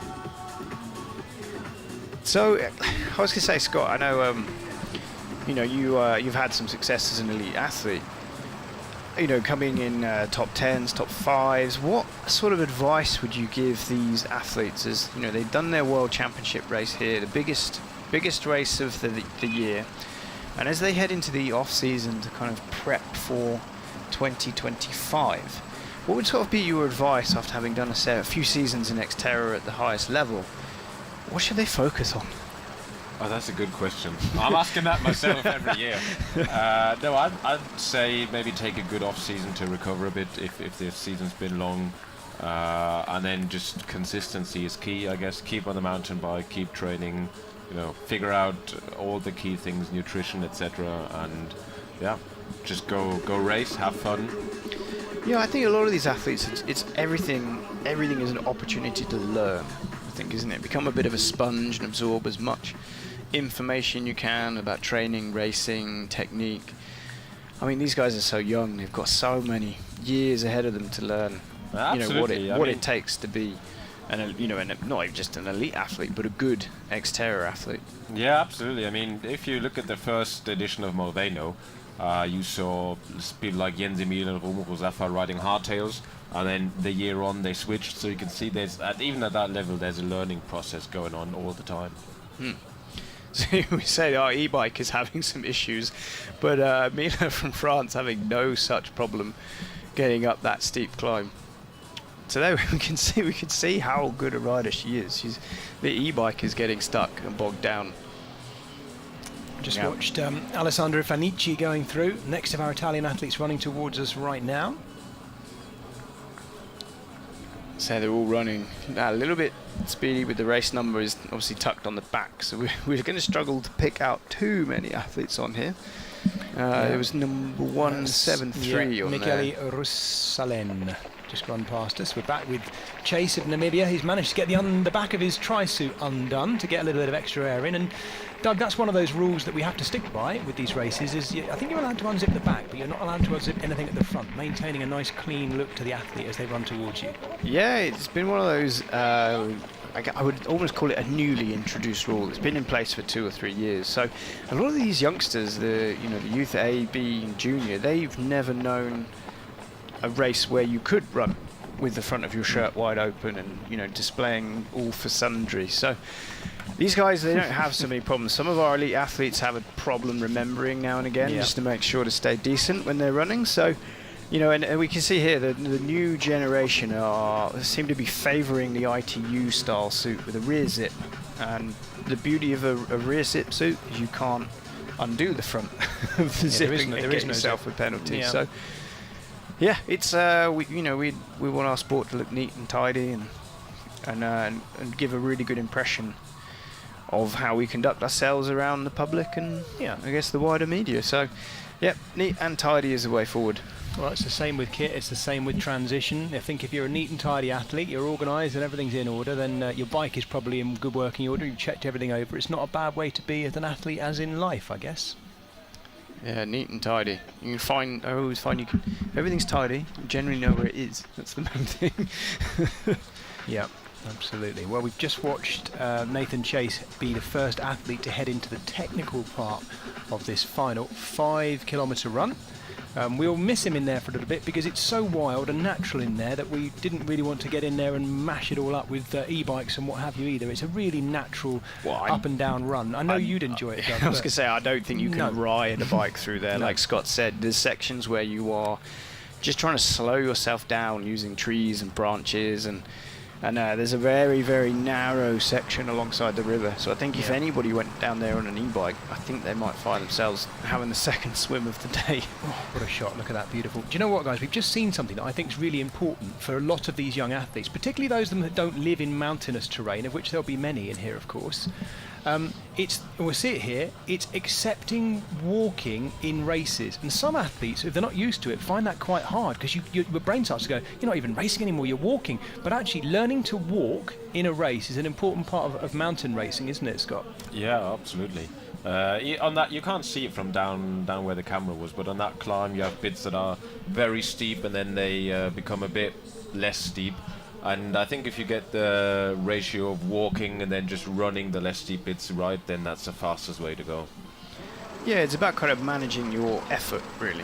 Just because you're walking doesn't mean you're going slowly. You're going as fast as you can for the effort that you have available. Exactly. I always used to say you want to race an XTERRA race with your heart rate being a threshold effort. And you don't want to go too far beyond that threshold effort to max effort. So sometimes that means walking at threshold. It takes a little while to kind of get your head around, and if you try to run a section that you can't, or that requires so much effort, it's just going to pay for it later on in the race, where you are a part of the course where you can run, but you no longer can. Yeah, Then absolutely. you have to walk. Is this Right. our, So yes, so it Mila, is. the front of our ladies, youth and junior race, has reached the top of the hill. There's no more climbing now. She could pretty much freewheel from here all the way back to transition. I'm sure she won't. I'm sure she will be using every single one of her mountain bike skills to push every single corner. There you go, drop a post down. So I'll remind people, this is Mila Lanterme of France, who is leading the junior, well, she's a junior, she's a youth B girl. She's not even in the juniors, but she is currently beating all of the junior women too. So yes, really mixing up in the race between the race. Yeah. 4 world champions yet to be crowned, as I say. We'll have youth B boys and girls, and junior men and women, and we'll have flower ceremonies for all of them as well. And it's the first, I'll remind you, because people might be joining us halfway through this feed, this has never happened before. It's the first ever youth and junior world championships in XTERRA history, and it's a particularly special moment as well. My name's Jez Cox. I have with me Scott Anderson and Doug Hall as well. The three of us sat in now quite warm black greenhouse alongside the beautiful blue greenhouse. water. It is a greenhouse, isn't it? I mean, we started off, I had about 8 layers on this morning. I'm down to like 2, and only for the discretion of these 2 gentlemen, I'm not going to take anything else off. Yeah, don't want to please- embarrass you. please keep your I don't trousers want, on, you know, Jez. we don't need jealousy in here, that sort of thing. Anyway, we're looking out across what is still a very still lake today. We have saved the best weather till last. On the final day, it's absolutely. Where's my paddleboard when I need it? I was going to say that today is like literally a perfect racing conditions. It was a little bit fresh this morning, which meant we had to push the race starts back. But now, as soon as the sun gets over the top of the mountains and hits that venue, today is quite literally the perfect racing conditions. Yeah, what a beautiful place. I do hope those of you at home around the world who are watching this World Championship are inspired to come here. We're not paid to say that. I'm just saying, in a way, we don't need to say it because it speaks for itself, doesn't it? The Italian Dolomites. It's my first time in the Dolomites this week. You guys have both been here before. I've been utterly blown away. I went for a trail run yesterday afternoon after the Elite Champs, and I managed to climb up to 2,000 metres. And up there I saw nobody. It was just silent, just the scudding clouds and the wind in amongst the mountains. It was absolutely stunning. And randomly, I had a brilliant 5G phone signal up there because I got my phone out to take a photo. It must be something to do with the elevation or something. It was absolutely perfect. Not that that is an important prerequisite. I wanted to get away from all of it, and I did. Beautiful. Just remember to come on race day. Because usually in the past, the days leading up to the race were always a bit rainy and bad weather.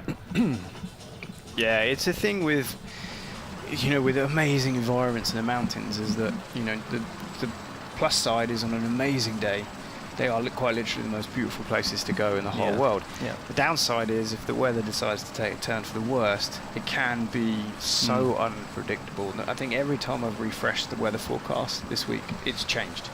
The sun's come an hour earlier, the rain's an hour later. We're lucky not to have any thunder or lightning this week, at least not whilst we've had races on, fortunately.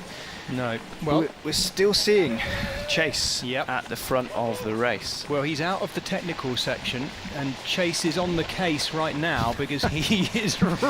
That's a niche reference for the parents out there. He's around. He's on the downhill. He's downhill all the way to the finish now. He is still looking round though, the Namibian athlete.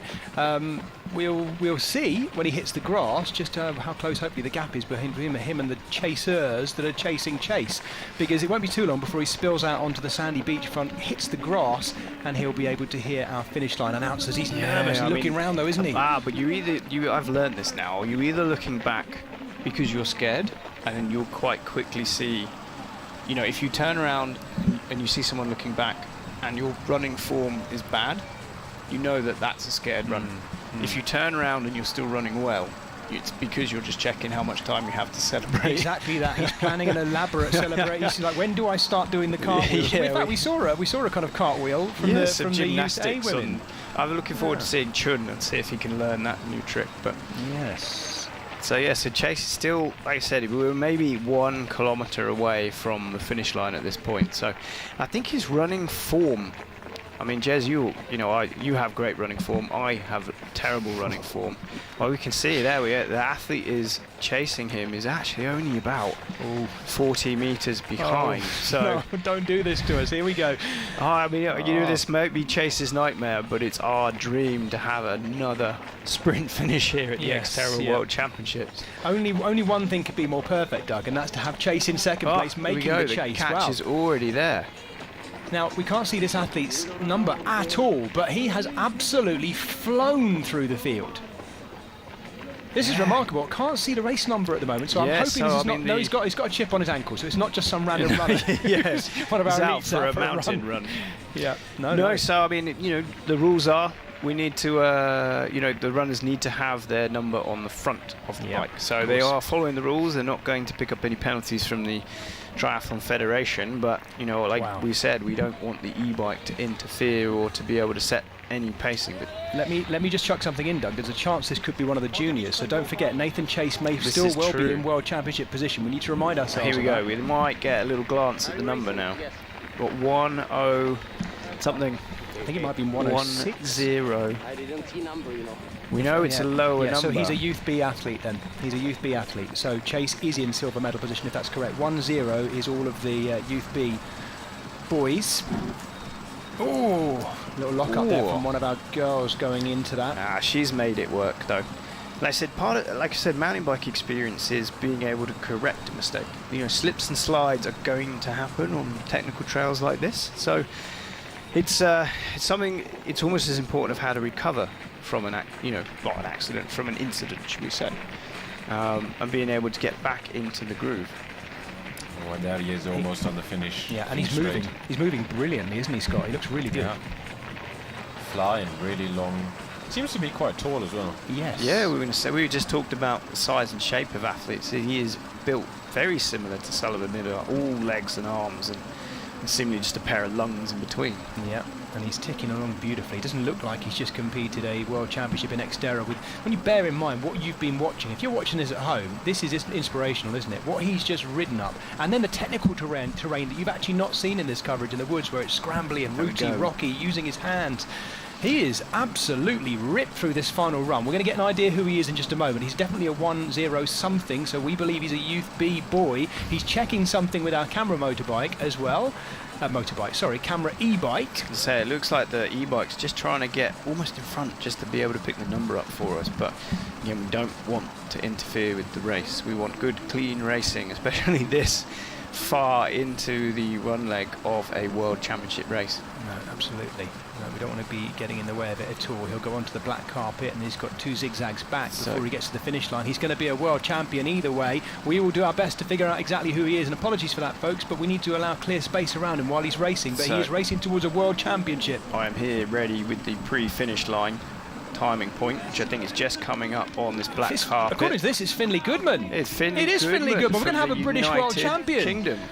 Finley Goodman, who's featured in our coverage in a run-up to this event. We saw a fantastic video with the Goodman brothers, and Finley Goodman is the young man whose letter I was talking about earlier, talking about what he's going to be learning from this experience when he gets back to school. The young man who said, I need a bit of time off school because I've got to go to Italy, to the Dolomites. There's this little event I'm going to do. It's called the World Championships. Oh, and by the way, I'm going to win. And that's exactly what he's doing. Oh my goodness, I'm trying not to get too excited here because we're going to have a British world champion. This is fantastic. It's never happened before in the Youth B boys, and Finley Goodman of Great Britain is going to take the World Championship. He runs towards the line, he looks over his shoulder, he doesn't need to. Goodman is the first ever World Champion. Write that in your homework diary, Finley, and send it to the teachers because you've just learnt a big lesson. The lesson being, you are the best in the world. What a fantastic victory by Finley Goodman. But I do have to take my hat off here to Chase from Namibia as well. It looks like he's been overhauled by Anthony Clayton from South Africa. So, like I said, Nathan Chase from Namibia there leading right into the depths of that run leg, only to become... it's a very, very well deserved third place, but so close yet so far. But fantastic racing from our top three. Just looking at our pre-finish line as well, Jez, Kieran Meal from France is on his way to win the Junior Men's World Championship. This is remarkable, Doug. Our Youth B boys have smashed this. They have taken it to the Junior Men. This is fantastic. Absolutely. For the future. Well, it just shows that maybe even the future is even deeper and brighter than we realised. You know, for whatever reason, the Youth Bs are today, at the very highest level, quicker than the juniors. Amazing. Fast is fast, Jez. Absolutely right. Here we go. Carl Mel from France. Oh, my word. Yeah, good for him. Absolutely fantastic. Absolutely fantastic. Our junior world champion, Miel, is delighted, oh, I'm gonna elated, cry. and yeah, what a There's going to be some tears moment. in the booth. You see what it means, doesn't it? You know. Well, this is the whole, like this image right here is why we do the XTERRA Youth World Championships. We want these athletes to feel as special when they become world champions as our age group and elite athletes. These guys are the future of our sport, and we need to give them the opportunity to have experiences like this. And he cannot believe it. God, Kieran, go and give mum and dad a hug. Let's Kieran get Miel of France, junior world champion. And you can see what it means. It's brilliant, isn't it? You know? Oh, that is, Scott, as you watch that, isn't it special? It's lovely. It just, you know, makes you want to go out and race as well. It's, you know. Yeah. That makes me want to lace up and get back in the game. Yeah, it's fantastic, isn't it? Yeah. No, it's great because it's not an act either. It's totally raw. If you asked him if he wanted to do that on TV, he'd probably say no, but he can't help it. Right, next coming to the line, this is Antoine Marceau, who led for a long way in that race. Marceau, the Frenchman, suffered on that final run and the bike so I too. wonder as well if he also had to serve that penalty for that transition violation. Yeah. So we've got Jakub Humala from the Czech Republic coming across the line, or sorry, not just coming across the line, he's just passed the pre-finish line. So our top three junior men are on our way. Yeah, we've just seen Daniele Pizzoni as well, the Italian athlete, finishing. Chad Walsh also headed for the line right now, the Canadian, again fleshing out that very multinational top 10 so far. And Gabriel Gattino of Italy. This is Jakub Humala, the Czech athlete in the junior category. And the silver medal for going back to the Czechia. He looks like he's definitely had an off, hasn't he? Down his left side there, big skin loss on the shoulder. Steve Andrews gives him a slap on the big hug. Everybody. Come on, Steve. And this is Chad Walsh from Canada for the bronze medal in the junior men's category. Fantastic. So you mentioned there's lots of love down there in the finish area. So you'll see Uncle Steve from XTERRA Americas is down there making sure every single one of these athletes has a huge welcome across this finish line. Yeah. And he is huge as well, Steve. He loves his time down there. Such a wonderful moment to welcome all these young athletes right at the start of their World Championship journey. That is Jean-Pierre Duplessis of South Africa in the green. And just behind him, Mike Gobert of France. This is Mike Gobert of France coming across the line right now. Right, and I'm sure, Jez, at some point we will switch across back to our ladies' race, as I can see already that Mila Latimelle from France is back in transition. So we'll pick that race up pretty quickly. Yep, well, we'll do our best while we're focusing. Here we go. This Here we is our go. leading woman, as you say. As I was saying. Lantelme of France in the light blue, and she looks like she's running well. I'll tell you what, she looks like a powerful biker. I was wondering how good she would look on the run. I'll tell you what, at the moment, she's absolutely flying. Yeah, look at that. Two steps at a time. I don't think I even saw you doing that yesterday, Scott. And just throwing herself down the stairs. Yeah, she's well up for this. Now, let's hope she hasn't started too hard, because we talked about it earlier, didn't we? Sometimes the moment can get the most of you. You're in the lead of a world championship, and you can go a bit too deep. So I'm fingers crossed she's not doing that.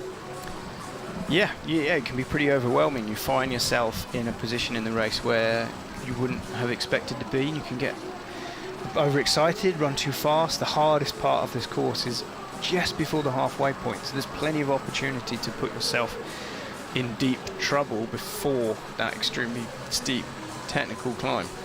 Scott, how did you feel yesterday when you came off the bike and started this little grassy run out? How was the body feeling? Everybody was asking me why I was doing this. Couldn't you take up ping pong or poker? I think it's pretty tough starting on like a fast flat, especially because you go downhill, you get your breath back and everything, but you're still working with your legs, so it's not like the muscles are recovered. We're seeing Mila there just, I don't know if she's pulling gel out of her tri-suit or just trying to shake off a little bit of cramp. No, I think you're right, Doug. I think she's gelling. I think she's got something out. She's ripping it open. Not a stitch or... Well, you always worry when an athlete starts going for... Yeah, there you can see, she put her hand up to her mouth, so I assume that is a gel. Yeah. Yeah, probably quite sensible at this point as well. I mean, what did you manage to take on nutrition-wise yesterday, Scott? That's a question we've not asked yet. I did 2 gels each lap on the bike, a bit of carb drink. I don't usually take gels on the run because I get stomach problems, so... Yeah. It's pretty individual strategy usually. We've just seen Lucas Wright come in there. Now, he'd been right up there at the lead at the start of the bike, hadn't he? He's had a tough day there, but finished well, the junior athlete. He's clearly had enjoyed himself in his race today. Sorry, I interrupted you. Scott, what else? So you wouldn't take anything on the run then? No. So here we go. Yeah. Finley Goodman becoming the Youth B World Champion. Yeah, and Doug beating all the juniors.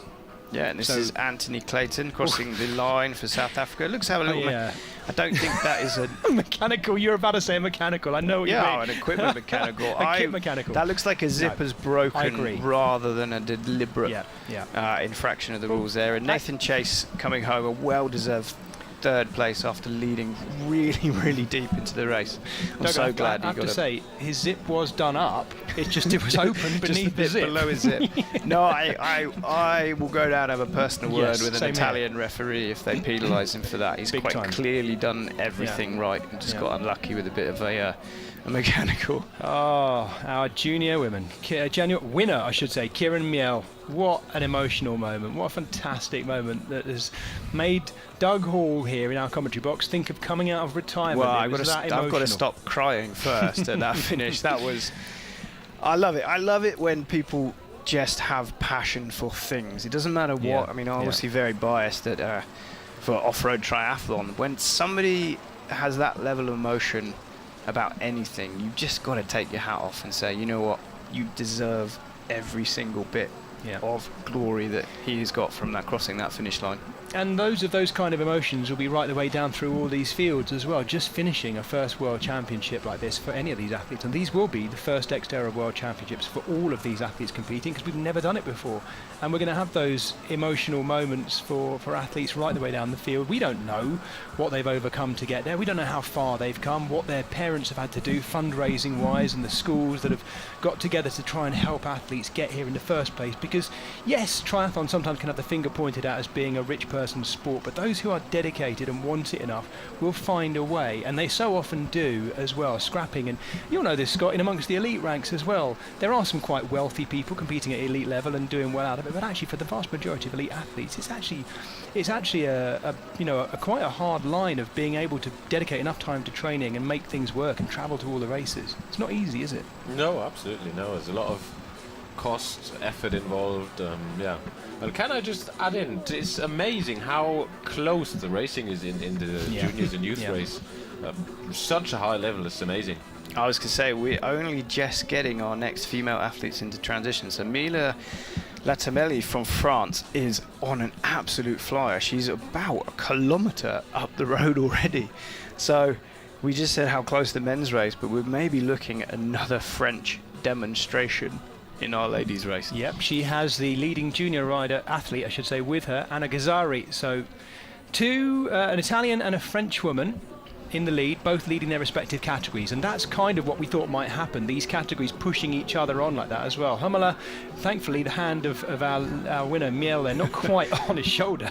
Yeah, that's a pretty rare stake on that left hand side of that shoulder. That's going to stick to the bed sheets for a couple of nights. I think he'll be alright with that though, because he's going to have a medal to look at when he wakes up tomorrow morning, even if he does have to peel himself off the sheets as well.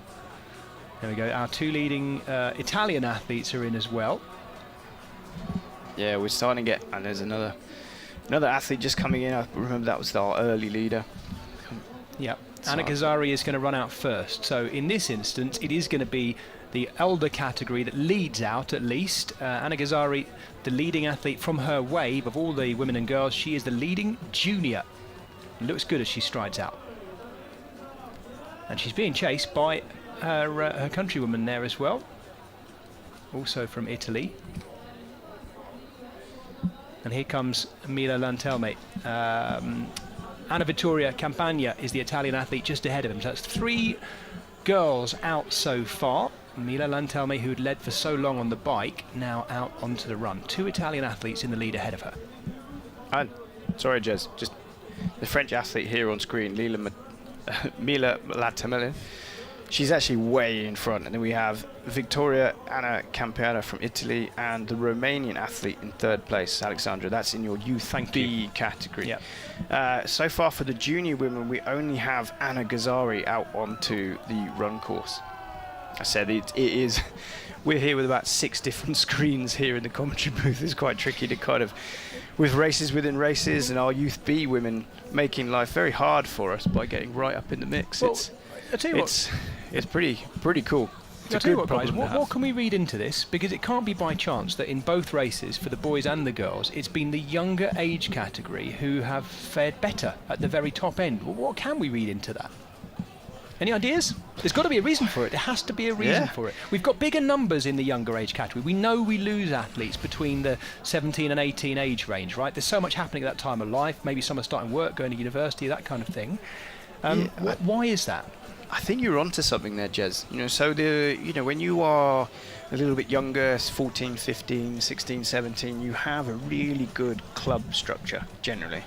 As soon as you kind of hit that 18, 19, late teens, like you have other responsibilities. You have school, you have college, university, plus all of, I guess, modern day social demands. Social lives, boyfriends, girlfriends. There's a lot of things pulling you in lots of different directions. So, I'm not saying we have a lower level of athlete perhaps in the juniors, but I think there's a lot of people pulled in different directions, and maybe that's because there hasn't been the opportunity for those athletes to stay in the sport, for the triathlon to be a big enough pool. So, we're fingers crossed that this XTERRA Youth Tour gives these athletes something to stay into the sport, and they can, like I said, they've got something to aim for every single year. They've got a qualification race to do, they have a world championship race to do, and then ultimately transition into either our age group categories or into our elite categories.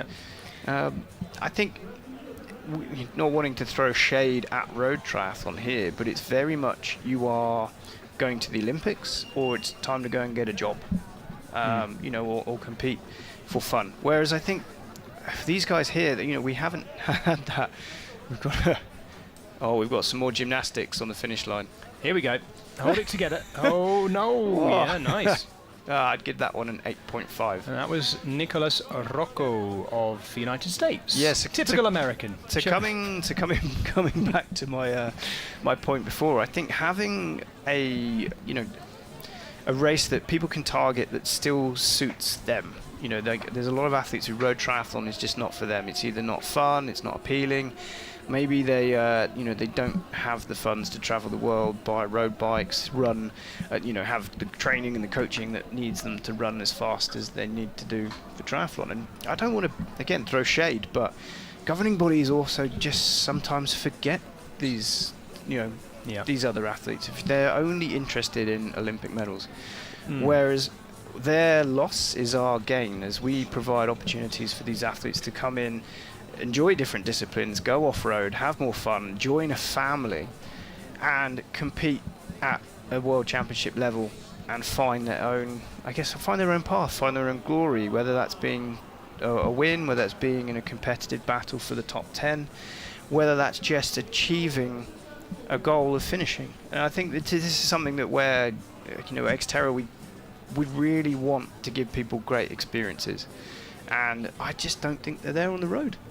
No, I would agree with you, Doug. It's Well, it's certainly quite some experience for these young athletes today to be competing and being seen on live television like this as well. And I have to say, our production team at Piper Vision do such a good job of bringing together all of the technical elements of putting on this fantastic broadcast, as we've had all this week. I hope those of you who've been enjoying our live streams on YouTube would agree with me.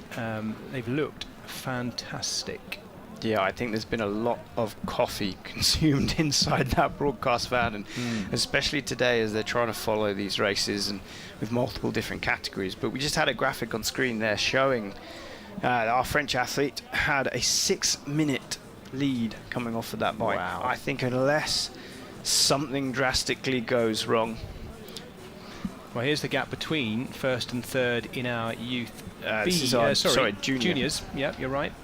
So it is not a done deal by any means in our junior women. The 2-minute gap at transition number 2. We've seen from our junior men's and youth B races that everything can change, and you are not safe even in that last kilometre of the run. Once again, today we get a wonderful contrast in different run styles. This is a fascinating run style. We were talking about run styles earlier, Doug, weren't we? Anna Gazzari here, kind of a 4-foot runner, but quite straight leg, so sort of swings a long straight leg through, lands on the 4-foot, and then quickly picks it up behind her. So I remember having a conversation with Spencer Smith. You'll remember him. Yep. Never raced XTERRA, unfortunately. He would have probably destroyed everybody back in the day. But I remember asking him a question as a youthful teenager, and I said, Spencer, what do I do about my run form? And he went, well, the best run form is you put your left foot in front of your right foot faster than the next guy. He says, it doesn't matter. He says everyone has different styles based on their body shape, type, ability. He says at the end of the day, you just need to run fast, and that is all that matters. Well, that's what's happening with our leader. There she is. We pick her up again. Mila Lantelme, who is in a massive lead of our Youth B girls race, and she is the first girl or woman on course this afternoon in this World Championship. She flew round the bike leg. I had myself wondering whether she was one of those super strong bikers that's then going to fade on the run. I don't see any sign of it. I think she's just getting stronger. Exactly. She's into the technical section now. So the next time we see her, she'll be coming out of that and lining up to be running along the beach. So I wonder if our 3-time world champion Solène Bilwan will be watching this. She sent me a little message last night. She was hoping to join us on commentary. Unfortunately, she has media requirements, but I'm sure she will be watching this, possibly even sweating, knowing that there is a new wave of XTERRA athlete that will join the elite ranks at some point in the future and will, dare I say it, take over. Well, there we are. We've been enjoying seeing the new nations, the Romanias and the others that we've been talking about today that are not currently represented at the highest level of elite competition, but here in the juniors and the youth athletes, we're seeing such a wonderful spread of different nations. However, it is understandable we'll have some great French athletes coming through too, and Mila Lantelme is definitely one of the best of them. In fact, this afternoon, she's the best, Doug. Yeah, quite clearly showing. We've just seen a shot as well of our Romanian athlete going through, Alexandrina. So looking like she was still moving quite well. In that battle with Victoria Anna Campina, they are just like a T2, only split by. There we go. Sorry, this is our junior splits, but Alexandrina and Campiana were just separated by just a handful of seconds at T2. So again, I think whilst our Youth B winner may well have been decided, I think it's all play for the remaining medals. Yeah, beyond the podium in the junior women's race, in 4th place is Manon Tournier of France. In fact, there's 3 French athletes in 2nd, 3rd and 4th in that junior race right now. So the fresh blood coming through in the junior ranks, very good for the French. And Agatha Claude here on stage, number 243, currently running in 2nd position, approximately 2 minutes behind Anna Gazzari. So yeah, still all to play for in our junior women's category. Yeah, even across the 5K, this course is technical and tough enough to make a difference for sure. The Eagle of Molveno there looking over proceedings.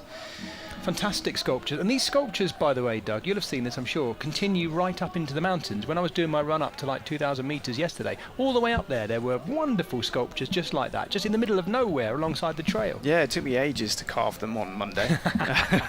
So this is Abigail Wales on screen in 4th position in our Youth B category. So She is approximately 2 minutes off of that podium slot at the moment, but I don't know about you, Jez, but I'm not ready to call any of these positions just yet. Well, I think both of our leaders do look fairly comfortable. Lantelme now is going to have to put a foot badly wrong in that wood in order to not take the win, but Gazzari likewise. They've both got, well, in fact, going into the bike, as you say, Lantelme had 6 minutes of lead over Vittoria Campagna in second place. So both of our would-be world champions at the moment looking good. Coming past us right now, we've got, we're mixing up some of the gents as well, who are still out there on course by the looks of it, with our leading ladies. This is it's Zile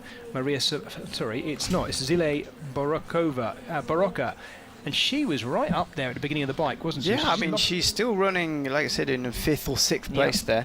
So, yeah, I think she's still having a fantastic race. And like I said, this may be, like I say, coming from Hungary, the first time she's ever experienced proper mountains like this. I know Hungary's got some amazing scenery, but it's not quite the Italian Dolomites.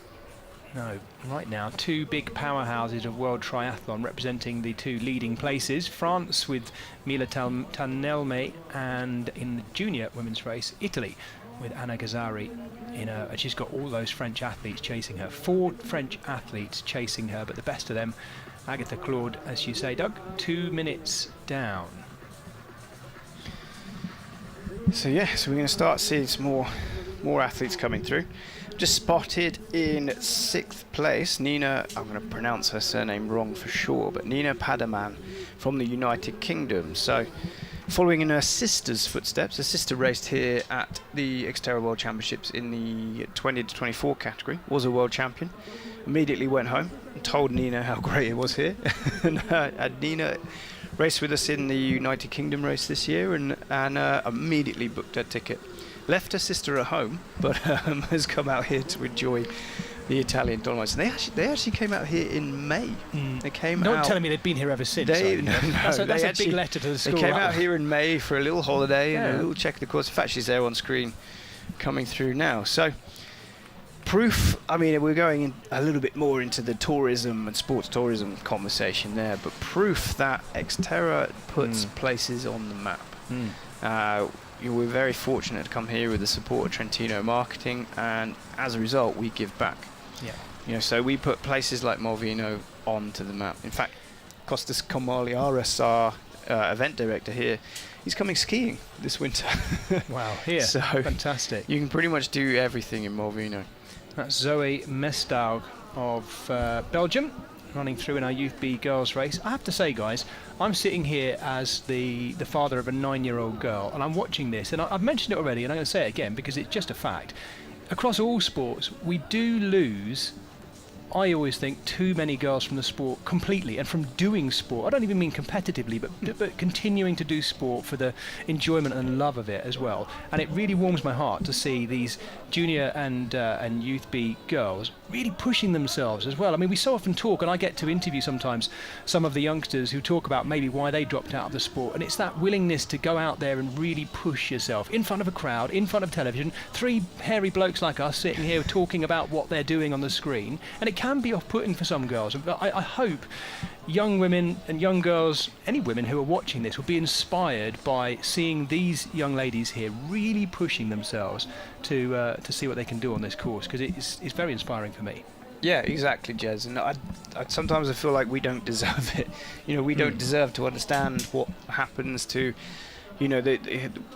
we like you said, we're 3 guys. We don't understand the different pressures that come with young women, and so I think, we take our hats off, and all we can do is support these athletes to do their best job as possible. We've had approximately 50 female athletes in this race, which for the first year is fantastic. And we are fortunate in XTERRA. We actually do a lot better with the gender split than other streams of triathlon.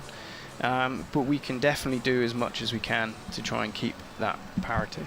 Well, if you're watching this and you're a woman of any age, or a girl, or even some of the, I know there'll be some young girls watching this who are too young to even compete in this, go to xterraplanet.com, find your nearest XTERRA race and start your journey. It might even just be doing an XTERRA trail run or something like that, or going along to watch, support others and do it. And get out on the trails. We're watching our leader. She's out of the technical section, and Mila Lantelme of France, wouldn't you know it, is looking like she is going to be setting the next marker for French athletes coming through. She absolutely crushed that bike leg on those 15 kilometres, and she's making extraordinarily light work of this 5k run. She looks like she's out for an afternoon jog on a Sunday afternoon. It is Sunday afternoon. She's not jogging, she's striding out, but she looks so loose and comfortable in the lead as a would-be world champion, guys. It's inspiring, Scott, isn't it, watching this?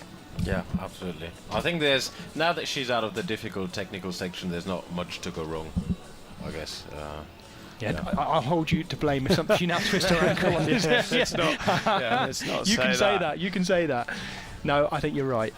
It is also net downhill now. It's a very gentle downhill down there. She's already straightening up her number belt. She can hear our announcers at the finish because she is rounding in on a first ever. That's got to be a really special feeling. Not just the fact that you're running towards becoming world champion, but you're running towards becoming world champion for the first time in history. And that is, I know I build it up, but I mean it. It's special, isn't it? There's only ever one person who wins the very first one. And like I said, their names are going to go into the history books. Yeah. To be the first ever winners of an XTERRA Youth World Championships, it's going to be pretty special. And I wonder, Jez, if we'll have, we were at the award ceremony last night with the XTERRA Elite World Championship trophy with all the names of the last 20 plus years. I wonder if we'll see one of these names on that trophy in the future. There's a very, very good chance, Doug, isn't it? It's, sport in general is addictive, but I think there's something about XTERRA that is incredibly addictive. You must find that, Scott. I mean, you could be pulled in all sorts of directions, elite mountain biking, road triathlon. I know you dip in and do all sorts of things, but what is it about a place like this and a sport like this that's so addictive? Because I know it is. I meet so many severely addicted people who just love what we do in XTERRA. It's a good question. Usually during the race, I think to myself, I'm never going to do this again. This is so hard. Type 2 fun. Exactly. But in all seriousness, I think a lot of it is just the different locations you get to, the beautiful countryside nature and places you wouldn't normally go to. Yeah. So, yeah. Is Nico Lebrun going to be waiting for her in the finish, you think?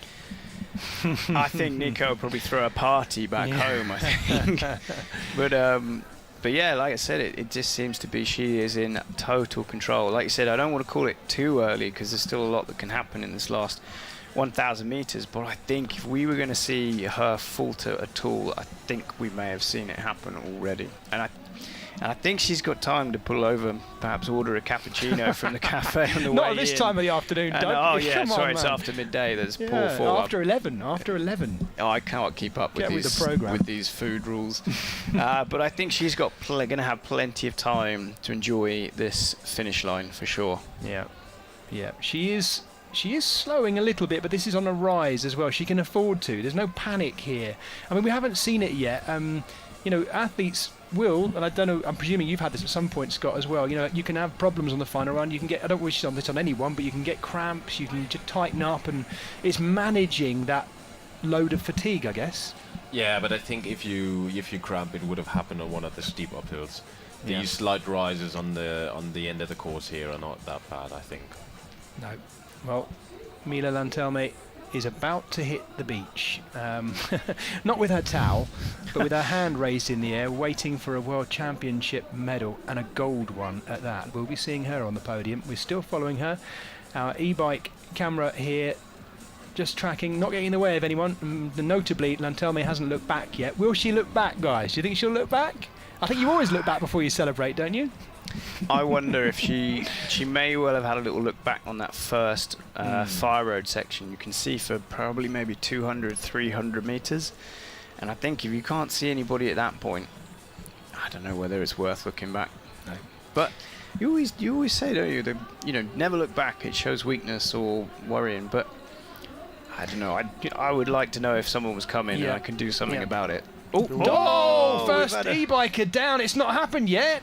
Oh, do you know what? He's all right. He's bounced up all right. And I was waiting for it to happen.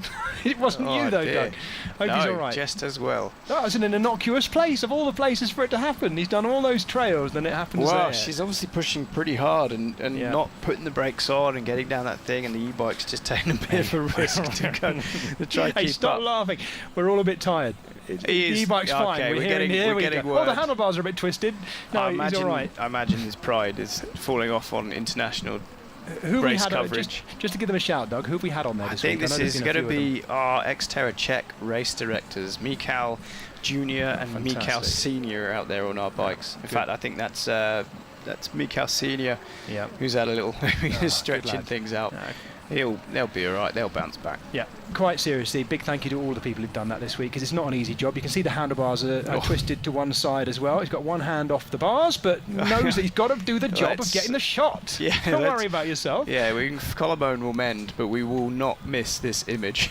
Well, Doug, you mentioned her earlier. I do hope Solène Bilwan is back from last night's party and down by the finishing straight, because we're about to watch the new, fresh French blood being pumped into the XTERRA machine, because Mila Lantelme has absolutely bossed this. She has totally chicked all of the junior women as well. She's left them in her wake, as well as all of the Youth B women and girls, because she is going to be our first female world champion in XTERRA history. She gets a little high five on the way. She looks so calm and loose about it. There's nothing about her body language that looks like she's nervous or tense. We haven't yet seen the smile creeping over her, but I think that will come. Nico Lebrun must be waiting and watching, because he knows that he's got local French flavour infused with brilliant performance here. She absolutely dominated the bike and has gone on to just stride out comfortably around the run. She's got 2 more turns and she will be world champion.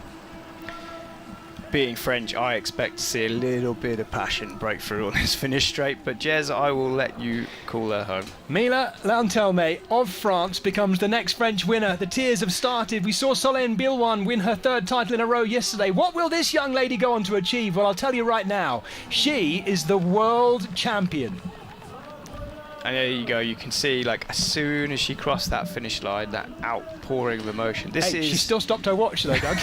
You've got to get the numbers. You've got to do it. Like I say, if it's not on Strava. I love the fact that she remembered to do that in amongst the emotion of becoming world champion. This is a release of emotions, not just of the performance today, but also all of the hard work that's gone into it all summer. Training across 3 sports, managing, school, education, family life. This is a huge achievement for her, and like I said, her family can be super proud, and she can cry her eyes out as much as she wants. She has fully deserved this race. What a fantastic performance. Now we go back to the other junior and youth B girls who are stepping their way up this. I'm glad we're seeing a bit of the technical run here. I think this is Ghazari and... Apologies, I've forgotten the name. It's Ghazari and the next of our Italian athletes, it is Campagna. Vittoria Anna Campagna of Italy. Those 2 together, split between 2 different categories, of course. Yep, and with the e-bike camera is with them as well, so we should get a good view of this battle for the final 2 spots on the podium. Yes, absolutely, because Vittoria Anna Campagna is a Youth B girl, so she's going for silver right now, but Anna Ghazari is our leading junior woman. And we're back up to her again now. This is Ghazari, who is in gold medal position in the junior women's race, but let's not forget, she and all of those junior women have been beaten by this young lady, who is... I know, didn't see that coming. She was almost emotionless coming towards the finish there, and as soon as she got to that archway, it just hit her, didn't it? Yeah, she obviously just 100% focused. This is Anna Ghazari. Anna Ghazari just being tracked by our camera e-bike here. She is our leading junior woman and running her way, I should say, towards that gold medal. I wonder what the gap is between her, though, and Agatha Claude of France, because it wasn't massive. It was around about 2 minutes. And I wonder whether the Frenchman has managed to close up. We'll find out when they get to the beach. It looks like Ghazari is just measuring out the last of what she has left. She's not absolutely flying here by the looks of it, but just doing enough. She is still in the lead. And that looks to me, chaps, I don't know what you think, but it looks to me like a slightly conservative run style at this stage. You know what I mean by that? Like she's just being a little bit careful. Yeah, like I said, she looks like she is just running with slightly tired legs here. I don't want to obviously critique the form because she's doing a far better job than any of us. Yep. Maybe Scott excluded. Would be able to manage this, a very punishing run leg without, at the end of a end of a sprint distance triathlon. But like I said, she looks like she's crested the last of that hill on the way back, so she's either flat or downhill all the way to the finish now. That is Agatha Claude's second place now in that junior race, so we can see where she is. Sorry to interrupt, Doug, but we're watching the run form of Ghazari there. Well, that's Claude having just exited the technical section as well. So it looks like that 2-minute lead may have reduced a little bit, but I think it's still going to be quite a tough job to overhaul that time gap to Ghazari. I would put the gap between them somewhere like 700 metres, something like that, knowing that trail as it comes back towards the beach. And with our gold medal elect here, Anna Ghazari. Stranger things have happened though, Jez. We've seen how races can change. We've seen how the race can be turned on its head. But I think no surprise from about halfway into that Youth B women's race that our French athlete Mila Lantamelli from Digne-les-Bains proved again French domination. Yeah, absolutely, and she's still crying as well, understandably. This is Abigail Wales, the American athlete, having just come out of the Techie Wood, the Wood of Nar, as she makes her way. I mean, even when they've come out of that. Narnia. I've never heard that before. It's a good one. Yeah. You know what? The gap is coming down to Ghazari, but I don't think it's coming down enough. We've seen her chaser exit the woods too, and they are on the same piece of trail, but there should be enough comfortable space for Anna Ghazari to hold on here. But I don't know, guys. I don't know whether she is cramping or something, but she's running extremely straight-legged and cautiously. This is not, you understand, I'm not criticising anyone, I'm just observing run form, and it does look like she's it doesn't look steady. as smooth as when she went out. Yeah. No. And don't forget the finish line straight is you have a very wide view, so if Claude comes into view, she might catch up again. Yep, we'll keep an eye out for that. Agatha Claude was certainly moving possibly a little bit quicker than Anna Ghazari once we saw her come from the woods, and we'll watch it. We're staying with our leader of the Junior Women's World Championship, running towards a first ever Junior World title in XTERRA here in Molveno in the Dolomites in Italy, in the Brenta Dolomites alongside Lake Molveno. And this will be the first Italian gold medal of these championships, correct, Jez? Yes, absolutely.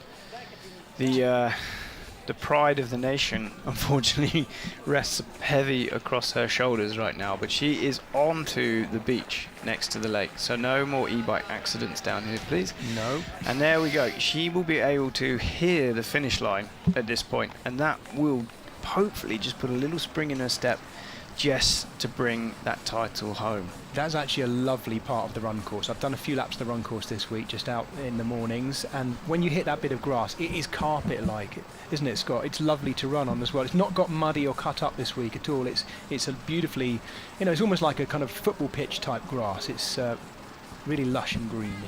Yeah, especially the middle bit where a lot of people have run over. It's pretty, stepped through. I don't know if that's a good description. So it's lovely to run through. Yeah, absolutely. And some of these runners today will have been feeling some of those sharp stones through their shoes. Some of these athletes running with really dedicated trail shoes with like a stone plate in them, but others on quite lightweight, soft running shoes as well for this 5K. And it is jagged as well, isn't it? You've got quite a lot of sharp flint sticking into your feet every now and again. Yeah, I think looking back there, that looks like a pretty safe gold medal for Italy. Yep. Yeah, but we do have that one bridge they need to cross, so it's not over Doug, until it's over. Doug, I don't want to. I'm just saying. You're worse than me. You don't want to. You don't want to take your eye No, off you're right. the ball until you get there. So she has now appeared on our pre-finished line timing. Yes, absolutely. She has only got a couple of minutes left to go. Yeah, You really don't want to jinx it. No, not at all. No, that's the word. I'll get cancelled if I call it wrong. Right. Well, you can see the spring is back in the step. You can see she's picked up. She's a little bit bouncier across the line, and like I said, got a support crew there to to get her to the finish line. Yeah, we can hear our announcer outside going nuts as well, because we're about to see the next of our world champions, and it's the well, it's the last one. This is going to be the last world champion of these world championships this year in Molveno, and it's going to be a very worthy one. The Italian swimmer Anna Gazzari led off the bike and has measured everything out on that final run. It's looked a little bit painful in the last few kilometres, but pain is about to turn to glory, because Italy have their first world title of these championships. Anna Gazzari, junior world champion in XTERRA. Wow, she has worked for every single metre of that title.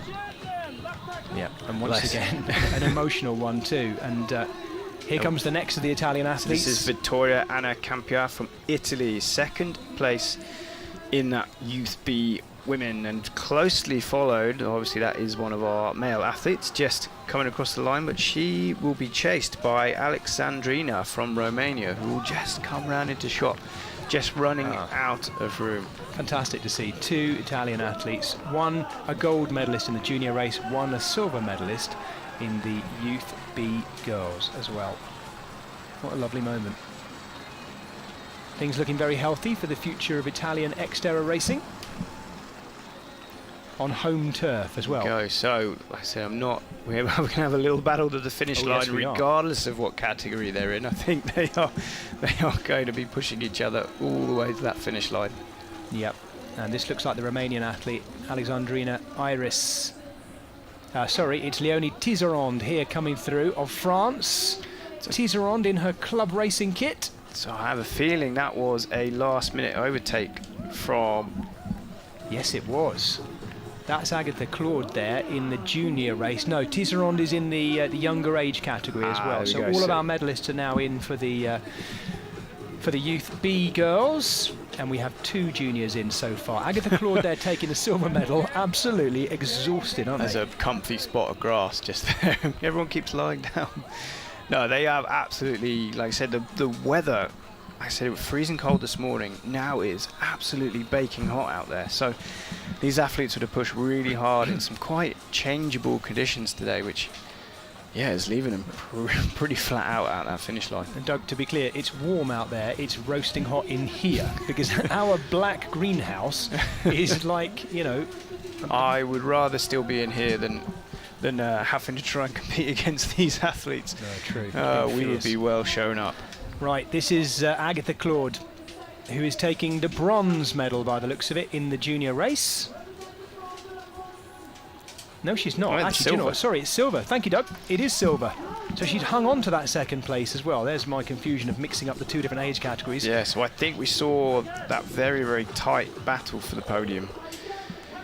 For third and fourth in our Youth B men's, between Alexandria from Romania, who just squeaked back onto the podium, ahead of Leonie Tissarand from France. Right, this is our final medal, Doug, and it's going to be a French woman, wouldn't you know it, who's going to take this one. It's Marie Martinez of France, who's going to take the final medal of these World Championships here in Molveno, and she's got a cap to put on by the looks of it as well. Marie Martinez, final medalist of this World Championship week for France. And Abigail Wales from the United States coming home in a well-deserved, a very consistent 5th place for the United States. What a fantastic women's race today.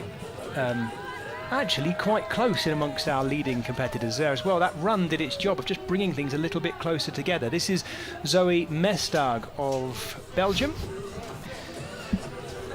So it looks like Jez Scott needs to scoot off, but Scott, thank you very much indeed. Thanks It's been our pleasure having you in here.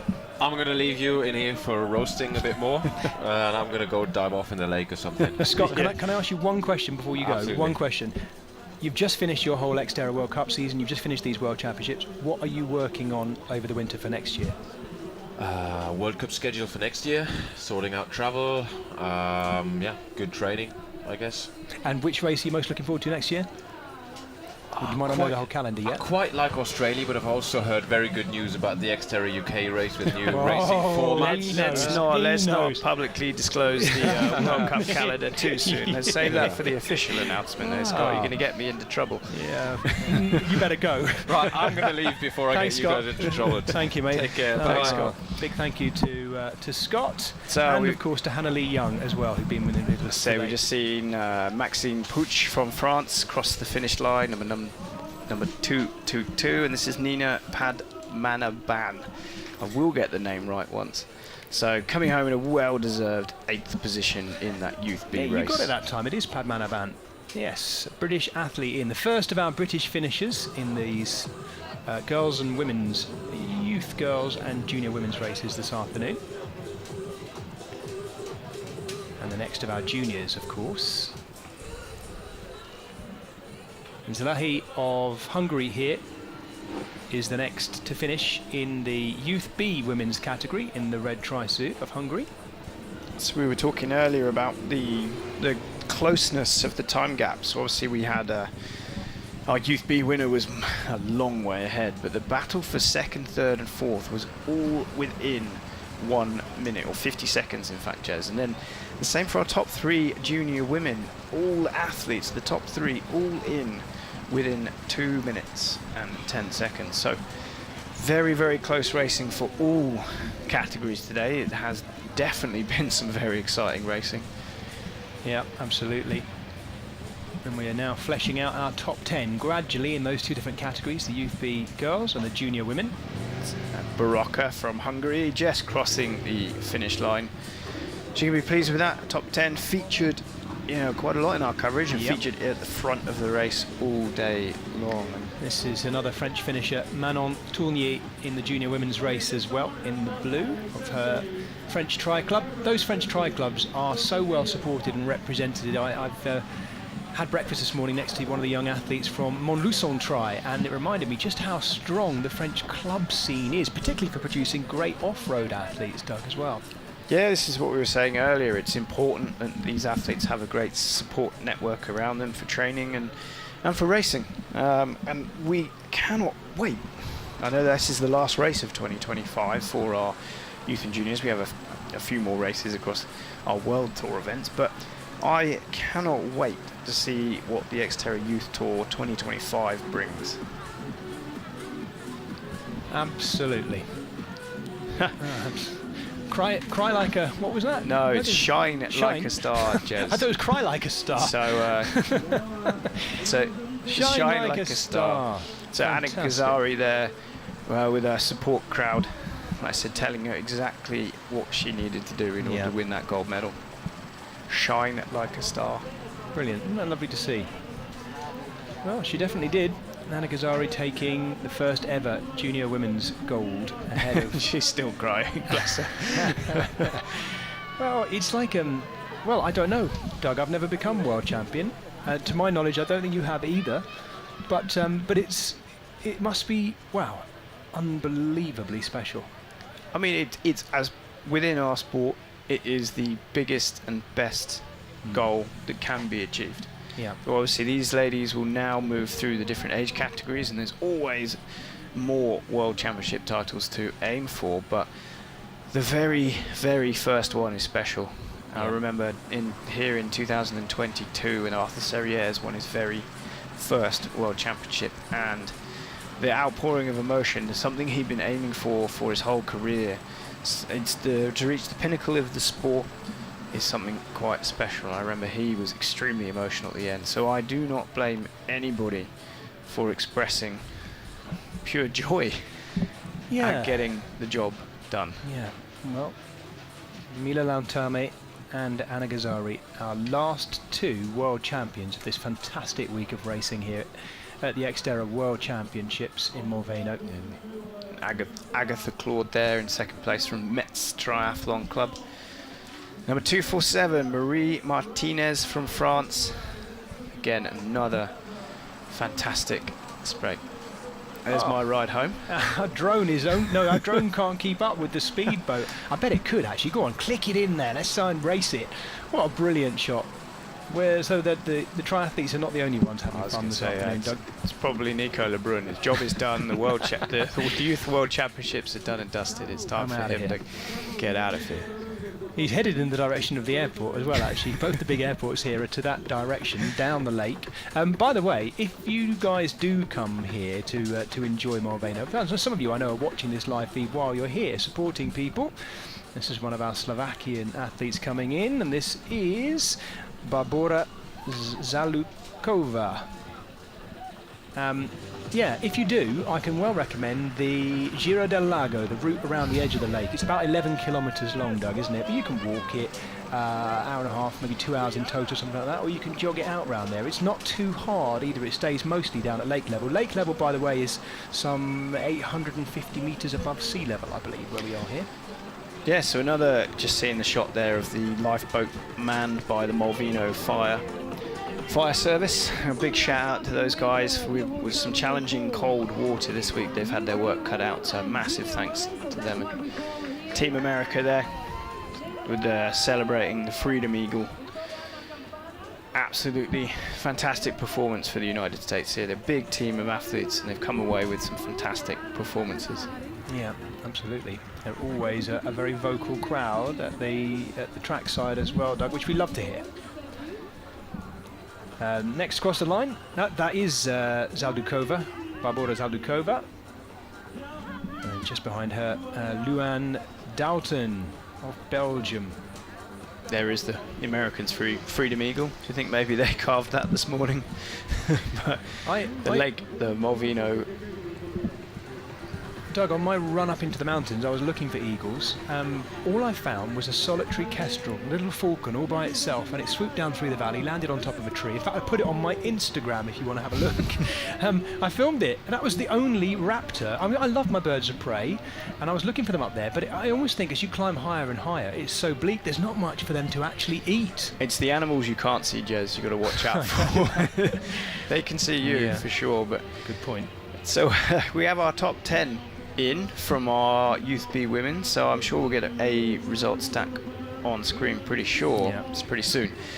But yeah, again, another big another nice mix of nationalities all throughout our top results. Well, that lady sitting there on the grass was almost certainly checking the live results at xterraplanet.com on her portable communications device. You can do exactly that at home. It's being populated as we speak.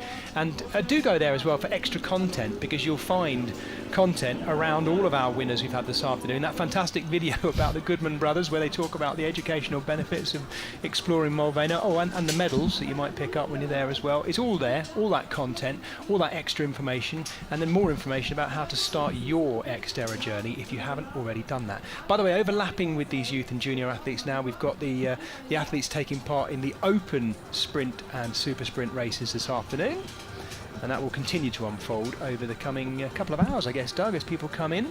Exactly. We just saw Andila Brennikova from the Czech Republic cross the line there, so another strong performance from another Czechia athlete. What a lovely afternoon to be hanging out in the Italian Dolomites. It's autumn time. We've seen the brown crunchy leaves under the trees. We've seen the clouds just rolling in above the mountains as well. We've had every different kind of weather other than snow this week, Doug, too. Yeah, exactly. Faustine Bacalat from France coming in there, followed by Giulia Sefugula from Italy. Probably butchering the pronunciation and not doing her performance justice, but congratulations from the Italian athlete. Yeah, a moment to kick back and relax in front of the podium, because it won't be too long before we have our podium presentations. It's currently dominated by the Americans, who are getting as many photos as they can up there as possible. And why not? Yeah, I mean, most of it. Like I said, we've had some great relations with the USAT, the United States Triathlon Association out there, and we're really looking forward to working with them. Well, it's Steve Andrus who's leading the charge over in XTERRA Americas to really develop youth XTERRA triathlon over in the United States, and he must be doing something right with such a large contingent of United States athletes joining us here in Italy. Josephine Tappenden coming across the line, the Kiwi athlete just ahead of Paula Klendist of Germany. Yeah, Doug, my first ever XTERRA live television commentary this year was from Oak Mountain in Shelby County, of course, for the short track racing there, and I absolutely loved it. What a location that is in Oak Mountain. There's somewhere that I'm going to say it quite loud now, I'd quite like to go to in person next year. Please, Steve? Might be quite nice. I owe Steve I'll buy Steve a coffee. I owe him a coffee, then I'll buy him a coffee in Oak Mountain next year. Here we go. So we have our Youth B podiums here. So third place, Leonie Tisserand from France. In second place, Vittoria Anna Campana from Italy. There's our world champion. There she is. Still crying. Understandably. But tears of joy. Mila Lantelme, first ever Youth B Girls World Champion, and very emotional as you'd expect. France, Italy and France. It's like a baguette sandwich right here with a lovely Italian filling in the middle. Although not in that order, of course, because Mila Lantelme is on top. She is the new world champion. And I do hope Solène Billouin was down there to see that, to witness it, Doug, because it's another special moment of, well, the dominance of the French is certainly not over yet. Yeah, and probably a little bit of the legacy of Solène Billouin too. So three-time world champion would have inspired plenty of youngsters to join us in XTERRA, and plenty of youngsters to try and win in XTERRA. Yeah, absolutely. What a fantastic advert for our sport it's been today, watching these young women, young ladies, young girls competing here in such an incredible location, in the sunshine as well. So now on to our junior women. And this is Marie Martinez, again of France, so another French athlete on the podium in bronze medal position.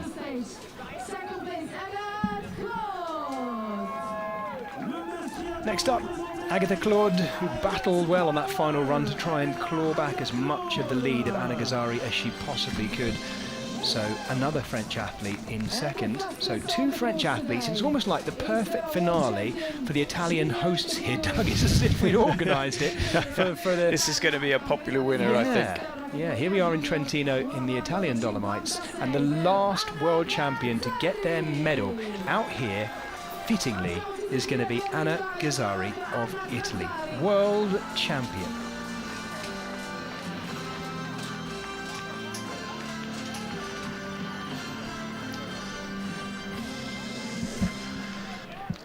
Congratulations, Marie Martinez, Agatha Claude, Anna Gazzari.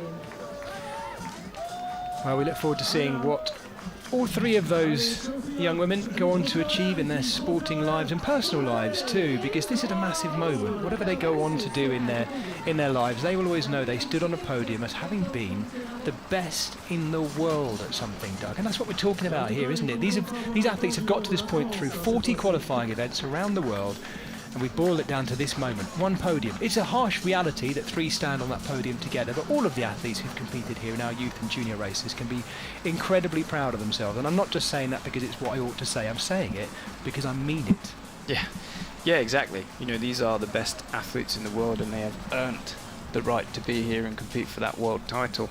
And like you said, Jez, it's you know, we hand out medals, but everybody here has performed at a world championship level, and something that they can really take home back to their home country and be fully proud of.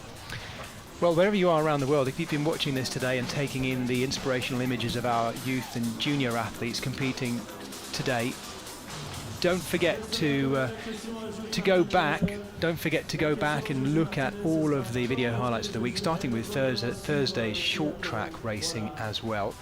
And you'll catch up with everything we've been doing in Molveno this week. And of course, while you're there, go back and look at all the fantastic content we've created all year, not least, of course, the brilliant short track races, some fantastic sprint finishes too, and all the additional content that Doug and his team put together all year. We have a brilliant social media team, don't we, at XTERRA, who put together some fantastic looking content. Doug, what would you draw their attention to if there's something particular? Well, I think for me, like, if I was to sum up this whole week in one thing, I think it's just, it sounds corny, but it's that word family. The XTERRA family, we bang on about it. Other sports claim to have it, but we absolutely are one huge community connected by a love of the outdoors. Yeah. A certain respect for nature, a respect for healthy competition. And I think we can really say that the whole of the XTERRA family, from our Youth A, Youth B, Junior age group and elite athletes, everybody here has represented themselves and our sport to the absolute highest level. And I guess as a member of an XTERRA staff member, I could not be prouder of our community. No, I bet, Doug. And I have to say, this is we're just seeing flashed up for us now our Youth B girls and Junior women's results as well. Anna Gazzari taking that World Championship, as we know, ahead of Agatha Claude and Marie Martinez. We've just seen them on the podium together. I have to say, Doug, it's been my delight to be welcomed into the XTERRA family this year, becoming, I guess, the voice of our live broadcasts and getting to be on the mic with the likes of you, Nicole, Scott, Hannah today, and being at another World Championship is fantastic. I, as you know, Doug, do an awful lot of this sort of thing on the cycling front, and I'm not going to talk down the cycling elements, but what I'm going to say is you're right. That element of comradeship and family doesn't exist at UCI bike races. It's just not there. As is, I think, the case, as you say, with road going triathlon as well. There's something about the interaction with extraordinarily tough off-road terrain and being in beautiful places like this that draw people together. And it's not just here in Molveno, it's at all of the XTERRA events worldwide. It's very much built around the coming together of athletes to test themselves, and also that friendly, very friendly element of, yes, we're out to try and beat each other, but as we've seen throughout the pictures we're seeing on the very finish lines in front of us, it isn't just about that. It's about a celebration of us having done it together.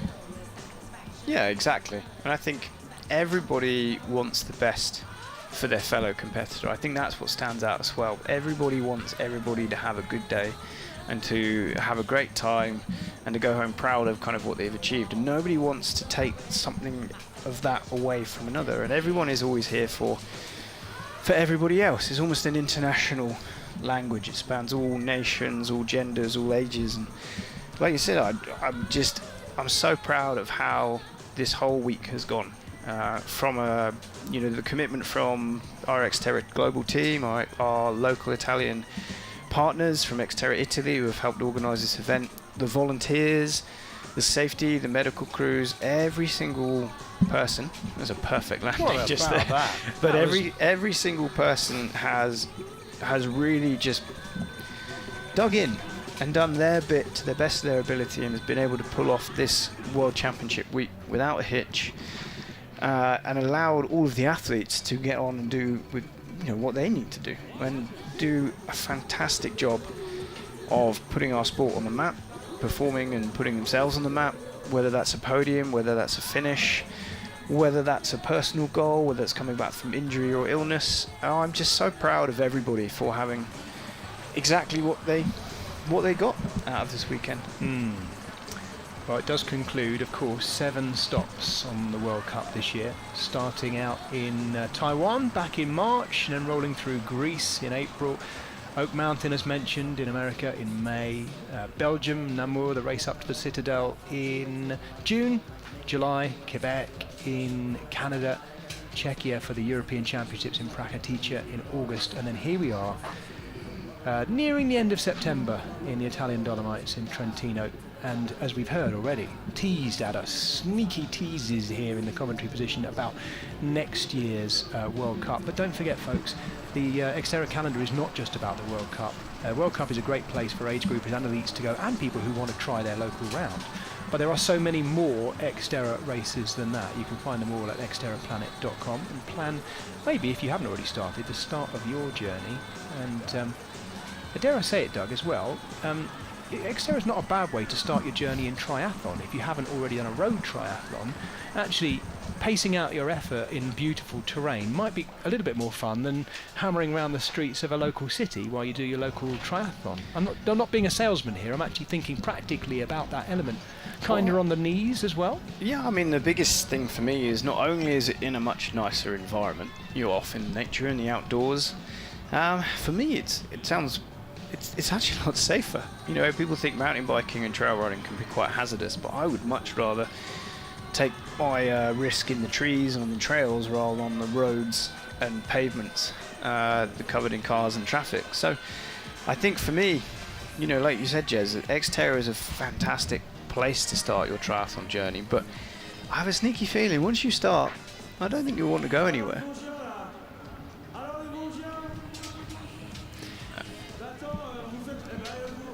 Okay, so we are. I don't know, you just heard that in your ears as well, Jez. Yeah, I did.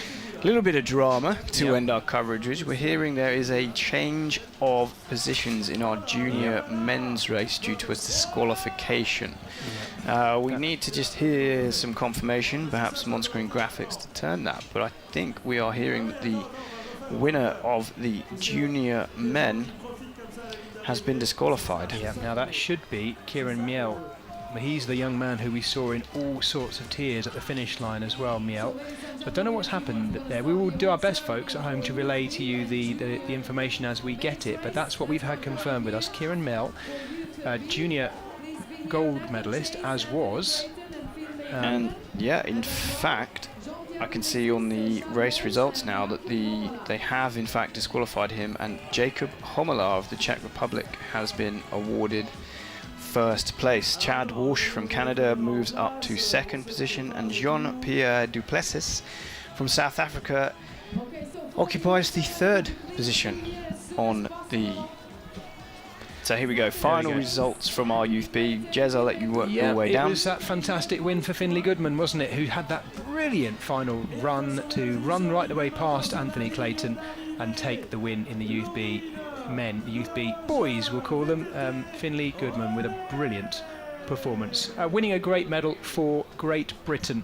Nathan Chase in the end taking third, ahead just behind Anthony Clayton. Now we'll bring you the junior men's result, the new junior men's result. Jakob Homela of Czechia.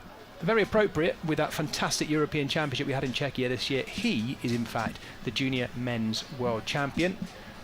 Kieran Miel disqualified. We'll try and bring you a bit more information on that. Look, we don't want to see that. We don't like having late changes to anything. However, we have to go with what the race judges and jury decide. We want the fair result for whatever reason it might be, Doug, don't we? I can only assume it was something we saw off screen, because I didn't see him do anything wrong through our TV cameras. So it's always disappointing. I don't think anybody ever sets out to break a rule. I think it's always going to be a learning experience, and possibly not. Obviously not what Carl Miel wanted out of his World Championship race, but he has many years ahead of him and many opportunities to right that wrong, come back, fix the mistakes, and I'm sure we will see him back on a podium at an XTERRA World Championship event again. Yeah, absolutely. Well, penny for the thoughts of Jakob Homela.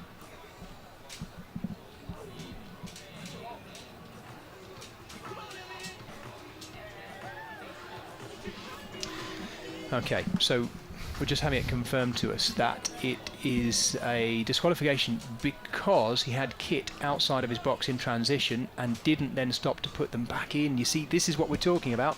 That's relayed to us from the race jury. And Doug, this is what we've been talking about. We did talk about it when they were in transition, didn't we? It's all about keeping the transition really tidy. So it's actually nothing to do with what's happened out on course. Transition is such a critical part of triathlon. And I wonder as well, you know, his number would have been up on the penalty board. He would have been overcome. You saw how emotional he was at the finish. He would have been so overcome already by the prospect of winning that maybe he just missed that. Missed that number on the board, so it looks like we're redoing the podium now for the junior men. It's not awkward for these two gentlemen because one of them hadn't got a medal the first time round and the other one moves up as well. So Chad Walsh, I think it was, we've just seen up there, and then this is this is Chad Walsh. And the fastest on the course today. And no, it's not. Sorry, I've got to get this in the right order. Sorry, Jean-Pierre Duplessis, I think. I think this is our youth B. I think this is either a replay or another one of our youth B categories. That's me trying to work it out. I was getting a little bit confused as well. So. Yeah, we're just having a look back at our youth B and junior men. So Finley Goodman, the British winner, at the top, ahead of Anthony Clayton and Nathan Chase. Sorry, it's been a long week, Doug. I'm trying to get on top. I haven't had anywhere near enough coffee, or I've not even had any lunch. I'm losing my things right at the very end. So, a fantastic race by all three of these lads. And pretty cool to see it's two Africans on the podium there. Isn't it? Isn't it just? You know, it's an emerging region. We've had a couple of races down in South Africa, but had a very nice conversation with some ladies from Namibia. And, you know, they want to race there. So we've got to work out how to bring more races to the continent of Africa. Is that how it works, Doug? What you ask, you get. There's a few more steps in between. I want one in Hertfordshire. There's a few more steps in between there, but absolutely, you know, we need to keep developing our sport. If not for the youth. So here we are. This is obviously the rerun of our junior men's podium. So this will be. This is Jean-Pierre Duplessis now finding himself on the podium, a position that he didn't think he would be in, because he moves up to third.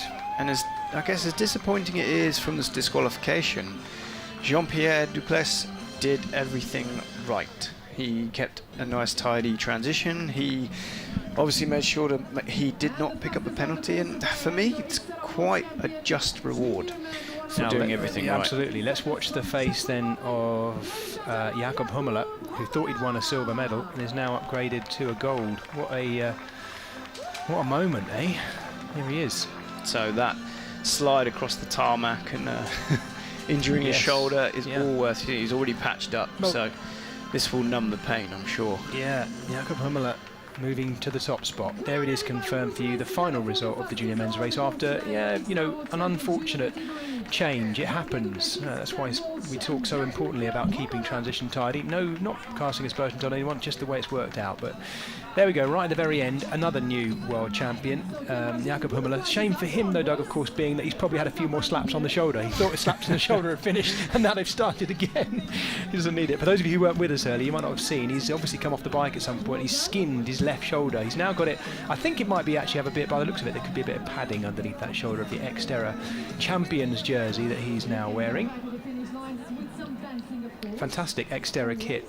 Doug, I know I'm not paid to say it, I'm going to say it. Where do people go to if they want to get their hands on some of the XTERRA kit that we've got on show this week? So the XTERRA merchandise is only available at select events in our global world tour. There we go. Right. Doug Hall, it's been my great pleasure sharing with you the broadcast today, and it's my great pleasure to draw to a close this fantastic, biggest and most inclusive ever edition of the XTERRA World Championship in its 28th edition. As we round in towards the 30th birthday of XTERRA, you'll want to make sure you are with us. Thank you to all of our guests in here this week, to Scott Anderson, to Hannah Lee Young, to Piper Vision and our fantastic team who bring you all these live pictures all week, and primarily to the competitors as well, who've laid on such a good show to us. Thank you, Molveno, for one more year. We will be back in again in a year's time. Folks, make sure you are with us. But for the meantime, from me, Jez Cox, and from all the team here in Molveno at XTERRA, take care and see you next year. Bye.